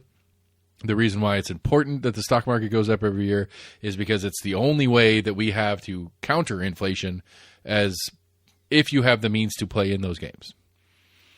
What does the stock market mean to the economy? What does it actually mean? Yeah. I don't know. I honestly don't know.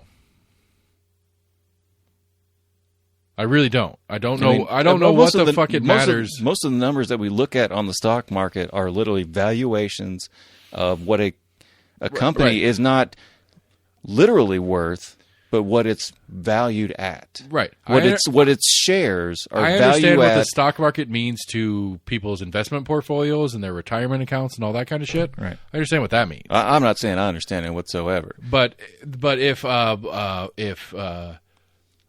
what is it? Pilot Flying J's current stock value goes from $5 to $50 a share.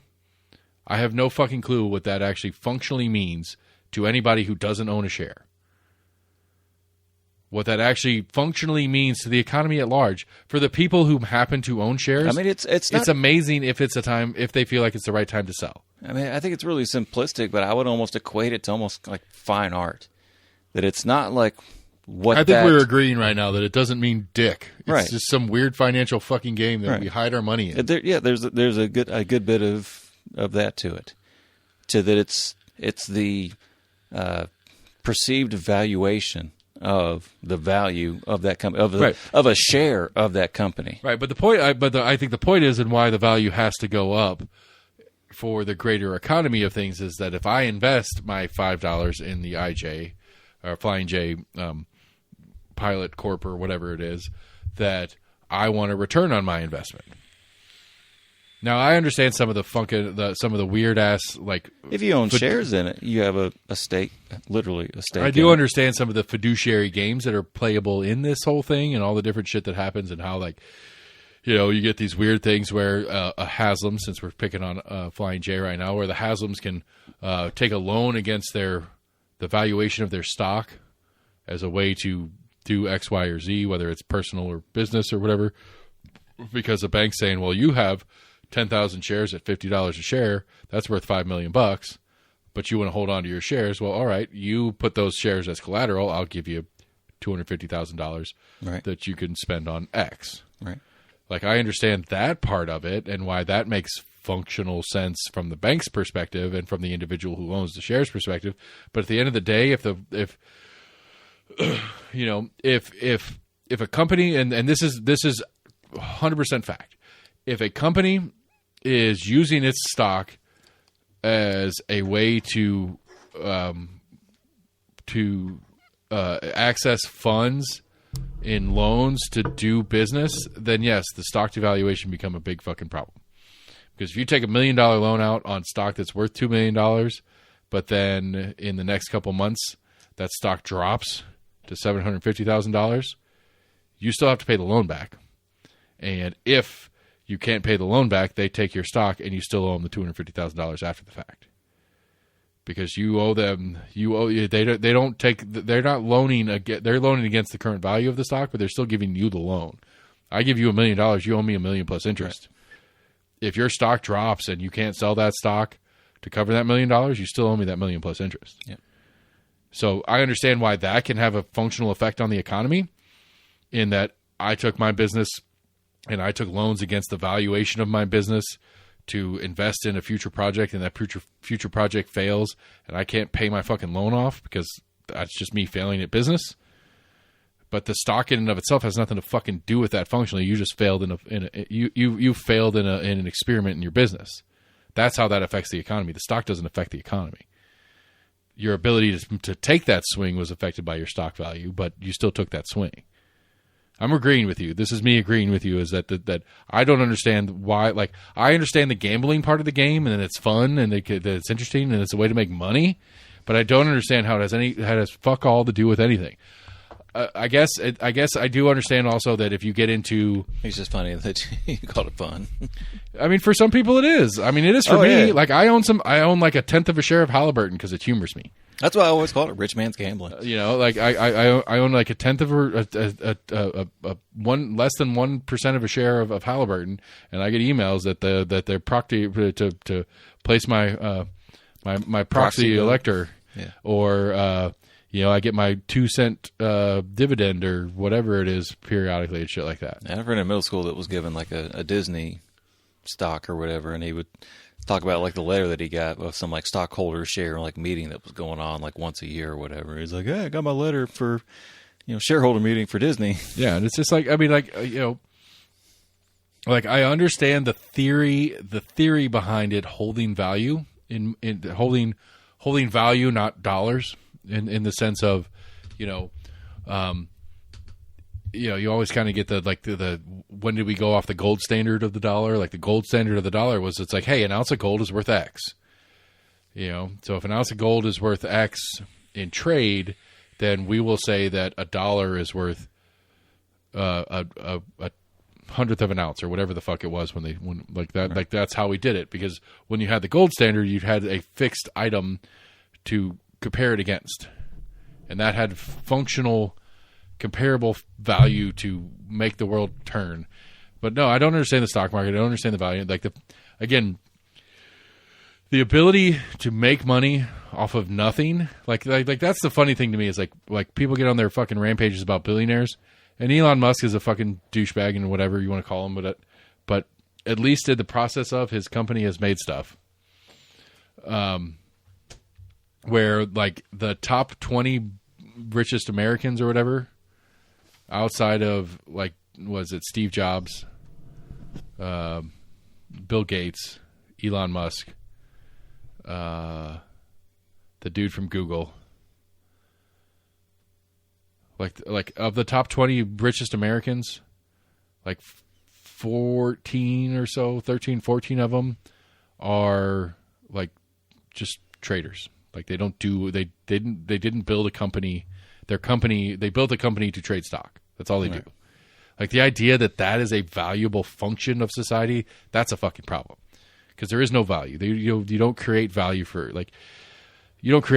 anybody, and somehow you create wealth. That's the danger of people at that level. That the majority of their wealth is tied up into the valuation of said stocks in their portfolio. That's different than what I'm talking about. But I agree with that as well. Time out for 1 second. Anyway, yes, I agree that. Right, because I mean that's Trump's story right now. Like Trump's whole thing is like whether he's actually worth whatever, but he's got to liquidate. He's got a fucking $500 million fraud lawsuit he's got to pay off in New York right now, and they're debating on whether they're going to fucking take his properties. His big thing for a while was his valuation was the valuation of the Trump brand. And it wasn't his whole kind of like business empire, but it was like There's a great meme, the brand itself. There's a great meme that runs that I've seen 1,000 times. It's these two pictures, and it's like this palatial, beautiful yard, whatever, and it's like Trump's house when he's going to get a loan, and then it's a fucking shack in a like in Hoover Town, like just a fucking shanty, and dirt and trash everywhere when it comes to tax time. Yeah. And I mean, I agree. It's not Trump. Like Trump, I would argue. I mean, I'm sure Biden doesn't do it because he doesn't function in the business world. He's not trying to play those games because he's always been in politics. But anybody's going to do the same thing.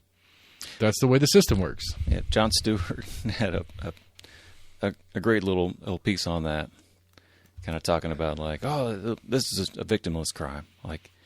And I can't remember the guy's name, but it's one of the fucking asshats that's on Shark Tank. Kind of like one of his like recent interviews of being like, everybody does this, and if all my real estate guys, they would all be in jail because everybody does this. But then they had him and like multiple other people doing the same thing, or basically saying the same thing, talking about people that were applying for like food stamps. And being like, these people should go to jail for, saying that, they only make, $23,000 when $25,000 is the cutoff to get food stamps. We had a very specific example of that here with one of our staffers, that she literally made like $64 more on average a week than WIC allowed. And like, she literally is like, I can't work this much. Right. Like, which is so fucking retarded. I mean, I understand that it's retarded, but at the same time, I mean, no, they have to put a number on it. Right, and I get that there's a standard in this, that, and the other, and it's like, I heard her on the phone trying to talk to him, and it's like, I can't afford either one of these options. Right. And it's like, damn. Like, and I tried to help her. I'm so mad at her, too. It's like that for a lot of people that are stuck in the middle of that. A lot of people talk about the working poor, basically. Yeah. They make too much to get any kind of subsidies, but... but I think they're not poor enough. Basically, I mean, I think that goes back. But that goes back that goes back to what I was talking about earlier. It's like I do fairly well functionally, like in the dollars and cents. If you put me on a map of where the average Joe sits or whatever, I'm doing pretty fucking well. I can't imagine be doing any less than I'm doing. Like I would be. I'm currently struggling. And so if we're going to say let's talk about the economy right now, it's like, well, if I'm doing better than average, well, fuck. For anybody that's doing less than me, that sucks. Because it's kind of sucks for me. So, yeah, if you're going to ask me how I feel about the economy, I don't feel great about it. You can tell me all the unemployment numbers are down and Average wages are up and all you want. But if I'm above average and I don't feel comfortable with my situation, then anybody below me, which is the majority of people in America, by definition, they're doing shitty. There's no other way to, there's no other functional way to look at that. And so, no, I don't think the economy is doing very well. You know, because again, I'm not living high on the fucking hog here. I've got nice things. I don't have any really nice things. My car's nice. My house is awesome in its trashy way. But I don't have nice stuff. I don't have designer clothes, or I don't wear jewelry anyway. I don't know. That's the disconnect when I hear the economy discussion. I mean, I definitely get the sentiment, but at the same time, I kind of wonder, was it that much different 80 years ago? Was it that much different 10, 15? Well, go back to 2008. I mean, yeah, it was. You had the financial crisis. I mean, I really don't think we're that much different from then. No, it was. I think most of those people that were struggling just as bad. No, you go back 80 years ago, that was your first. The same people that are going to the fucking grocery store trying to stretch their money to get things. I don't think it's that much greater than it was then. Could be wrong. No, I mean, I don't remember. I'd have to go and try to find that section, or that segment from the Breaking Points podcast that we're talking about. It's in 1970. I'm not talking about that long ago. You said 80. That was your first number. You said 80 years ago. That's not even 80 years ago. 1970. No, 8. Sorry, 8. Oh, my bad. And to all of a I sudden, don't know. I wasn't making what I was making then. Shit, things are so much worse. I don't think we have to go that much further back to be it's not much different than it was 5-10 years ago. Okay. I mean, if we're talking the politics of it, okay, I agree. If we're talking about why I'm going to vote for Trump instead of Biden, if that's the conversation, then yeah, I agree. It's not that much different. Honestly, it was worse. I don't know. We professionally, I did very well through the pandemic, personally. Cool. That was 4 years ago. 8 to 10 years ago. Okay. We're not talking about that. Was a fucking shit show of just economic. I was saying, I did well in the pandemic. I missed the pandemic. It was great for me financially.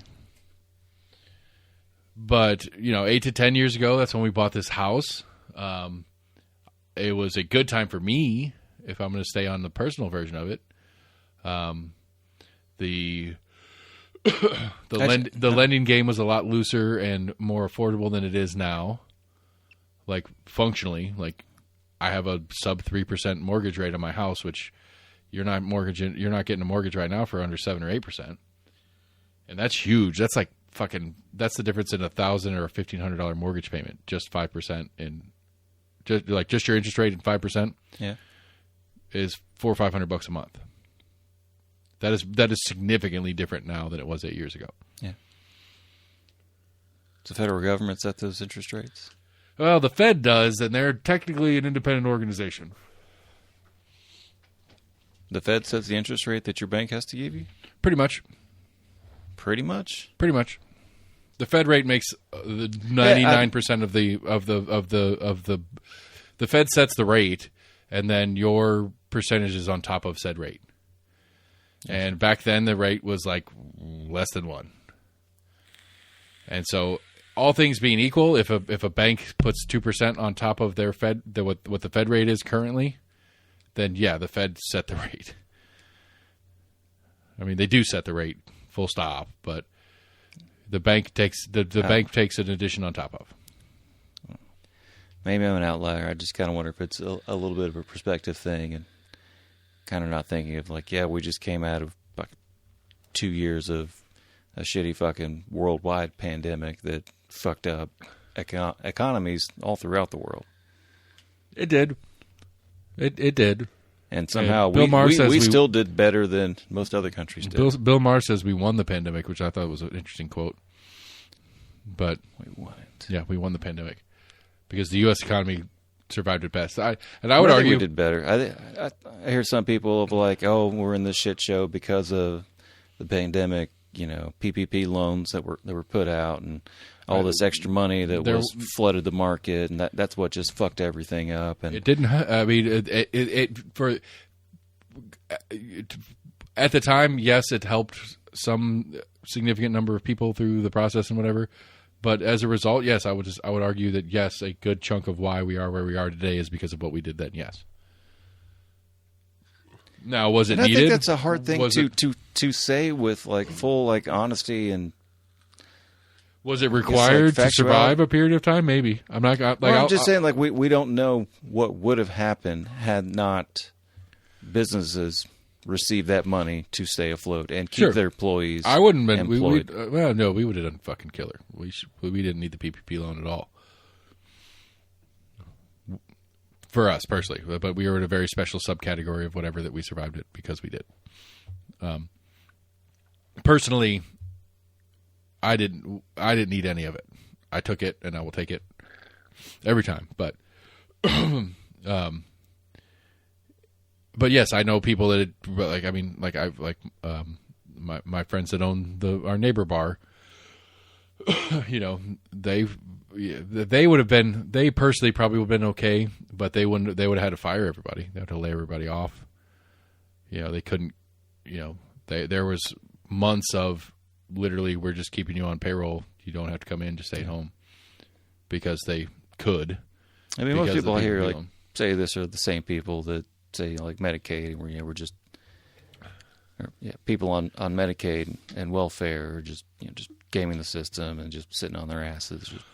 Eating ding dongs and ho hos. What are we picking at right now? Like, what are we really picking at right now? Like, which thing that the government does that we should be complaining about? Because, I agree. Just the general outlook of what I hear of the economy shit. It's because of this. Just the general rhetoric that I've heard of why they think the economy is just so fucking shitty right now.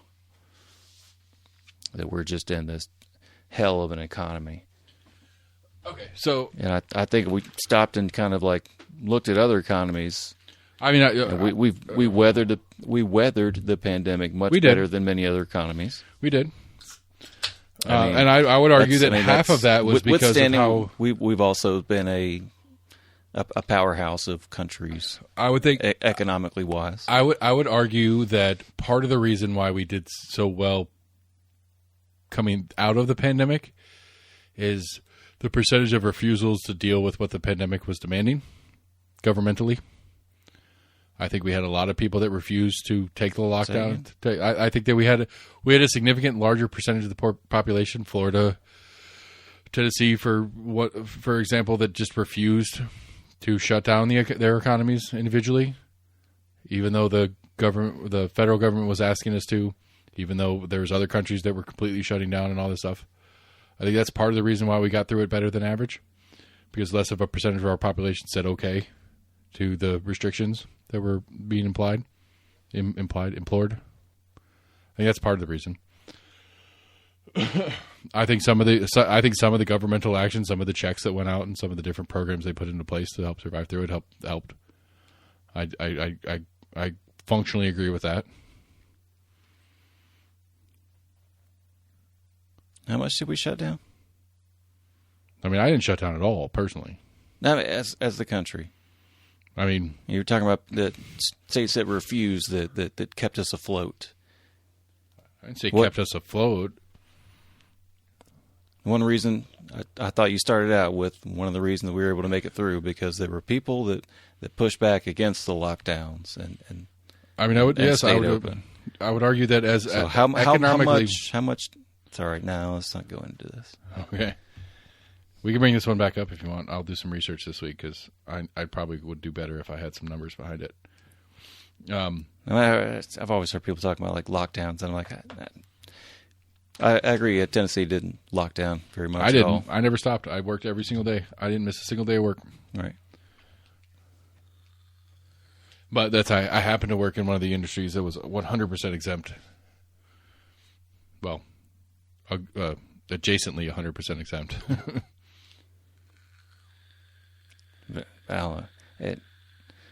In my shitty perspective of trying to remember back a few years. Like I don't remember very much, very little of any like. Well, I mean, I think that's like respectfully. I don't mean this as an insult whatsoever, but I think that's a lifestyle part of you as well. Like you don't go out, you don't go to movies, you don't go out to eat. Like you don't go sit down at a sit-down restaurant. You grab to-go food and go home. Yeah, you know. So what was allowed during the pandemic and what's allowed now isn't much different. I don't remember restaurants shutting down. Yeah, we did. We absolutely did. I hired 3 friends of mine that were bartenders that weren't allowed to be operational. I said, hey, we fall under the category of grocery. And like, I literally, like, I remember talking about it with Max. We were having a conversation. It's like, you know, do you want to like reach out to some of our bartender friends that can't work at a bar or a restaurant bar? Both. We hired 4 people. There were bartender servers. One was a bartender at a bar. I mean, I don't remember restaurant. I don't remember restaurants. They were still doing to-go food, but they weren't allowed to do dine-in. Gotcha. For a period of time until Tennessee lifted it, whatever. But like we hired a couple of people. Shut down. What are we talking about right now? Like really, what are we talking about right now? Definitionally, I mean, I wouldn't call them getting shut down. They were definitely restricted. Okay. And not having the dine-in. Right, and the people that were employed there were definitely not working. Or most of them weren't working because it doesn't take a full restaurant staff to do to-go food only because that's all you're allowed to do. Yeah. So I forgot how we started on that part of things and why that detail was important. Other than to say, yes, I definitely hired a few people just trying to be nice because we were allowed by definition to continue to operate normally with masks, but we were allowed to be open and do our business. Yeah. Because we sold products that were considered necessities. Alcohol, basically. That's really all it was. Like we had off-premise alcohol sales, and that's what kept us open. Is that liquor stores and anybody that sold beer to go was allowed to stay open because alcoholics die without it. Like literally, like that's the only reason that we were allowed to continue to do business. Nicotine and alcohol. We were placate the masses. We were a necessity. We were. What was the word that was floating around at the time? Essential workers. Essential workers. We were essential workers. I mean, I was like my day job at the time was delivering and distributing beer. I was an essential worker because I hated alcohol. Period. Like that's all that mattered is the fact that You're not supposed to be touching it though. I made sure that you could buy your beer. And that's why I was essential. Yeah. You know, and since I'm essential, I should get a fucking raise, right? I should have gotten paid way more. Somewhere. I don't know, like the fucking grocery store hero shirt, that fucking cracked me up, whatever that was going on. What else? We got anything else we got to cover this week? You got some news. You got some news. You got some news. Good one.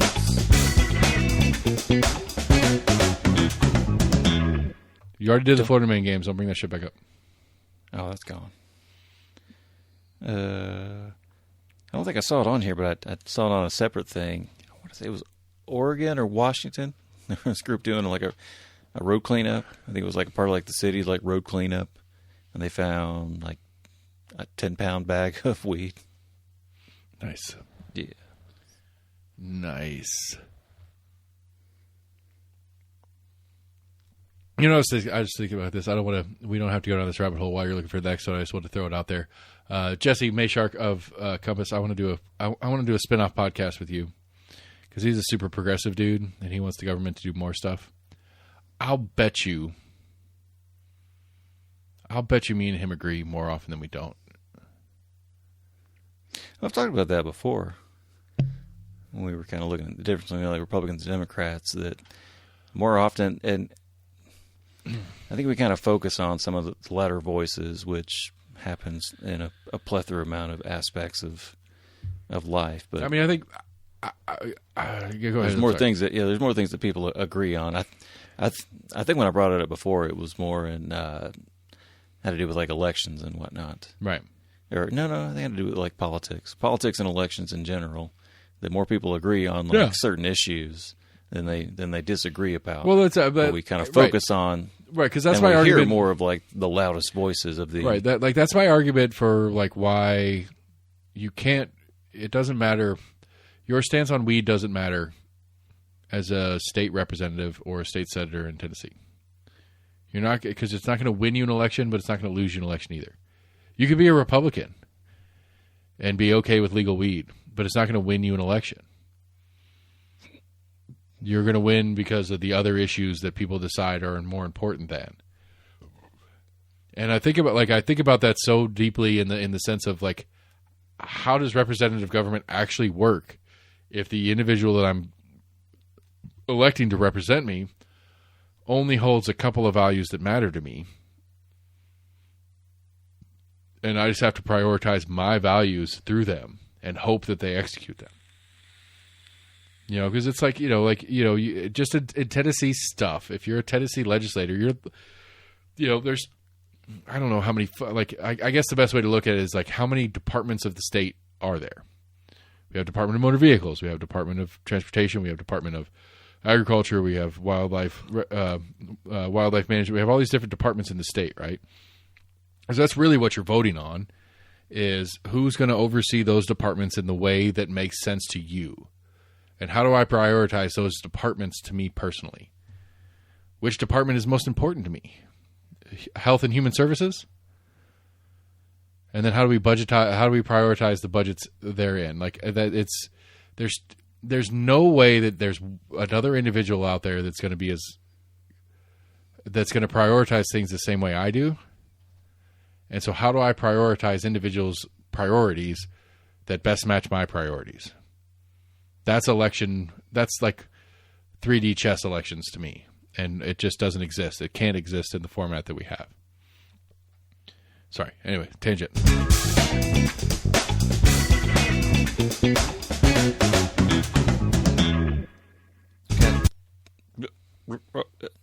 South Carolina has $1.8 billion, but doesn't know where the money came from or where it should go. Okay. Yeah. Just showed up one day? Huh? Just showed up in the account and sitting there? That's part of it. Let's see here. South Carolina collected $1.8 billion in a bank account over the past decade, and state and private accountants are still trying to figure out where the cash came from and where it was supposed to go. It's like going into your bank and the bank president tells you we have a lot of money in our vault, but we just don't know who it belongs to. Well, it sounds like the state knows it belongs to them. I remember like reading this the other day.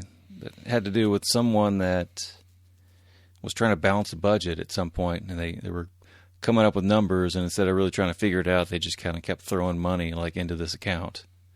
I don't know if they were coming up with like overages or in their efforts of trying to like balance the budget, like whatever kind of variance they had, they just kind of threw that variance into an account. What could the state of South Carolina do with $1.8 billion? I want to say that was a part of it that had to do with we talked about it before as to what right. It's got to be allocated. Well, no, as to what positions should be voted for versus appointed. Yeah. I think this was a position that had been voted upon versus appointed. Was the state's somebody? Yeah, basically, it was like their comptroller or something. It was something that was voted upon. They were like, maybe we should actually have this like be an appointed position versus just letting people like pick some jackass to be an accountant. I mean, that's the question. Is it administrative? Like, are you electing an administrator or are you electing a? Yeah, no. That's because you should be elected administrator for that. Because if it's like that's the county clerk's office to me. You're electing an administrator, so it's somebody to manage the office. It's not somebody to do a specific thing. The administrator hires people to do the thing. It was the elected comptroller general. who was actually shoving shit into that account, and so it was his. He resigned after his agency started double posting money in higher education accounts. It was something a little different. But so it's right. But so it's he is overseeing, and when people come to him with a question like, "What do you want me to do? This isn't adding up," he's saying, "Shove it over there." Yeah. That's right. That should be an elected office. It's the latest trouble in the state's books, and the two agencies typically led by elected officials that are in charge of making sure government accounts stay balanced. Yeah, that should be an elected office. It should be an elected office who hires professional accountants to do the job, but it should be an elected office. Because that should be a person who answers to the people, not somebody who answers to the legislature. That wouldn't make any sense. Like if I were hired by the governor of Tennessee to do a thing, I'm going to do the thing the best I can for him because that's who hired me. Where if I'm elected by the state of Tennessee, they're not hiring the department. They're not electing a department. Right. They're electing an individual to administer this job. To administer the department. That's what I would think it would do. I'm not saying that's what they did do. No, you shouldn't. You should not be electing somebody to be your accountant. You should be hiring the best accountant you have available.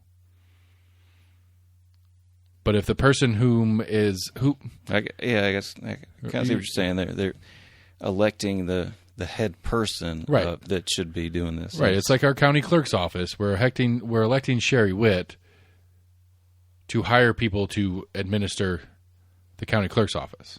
She is going to hire people to do the work of the clerk's office. She is the clerk, but she isn't out there stamping fucking license plates.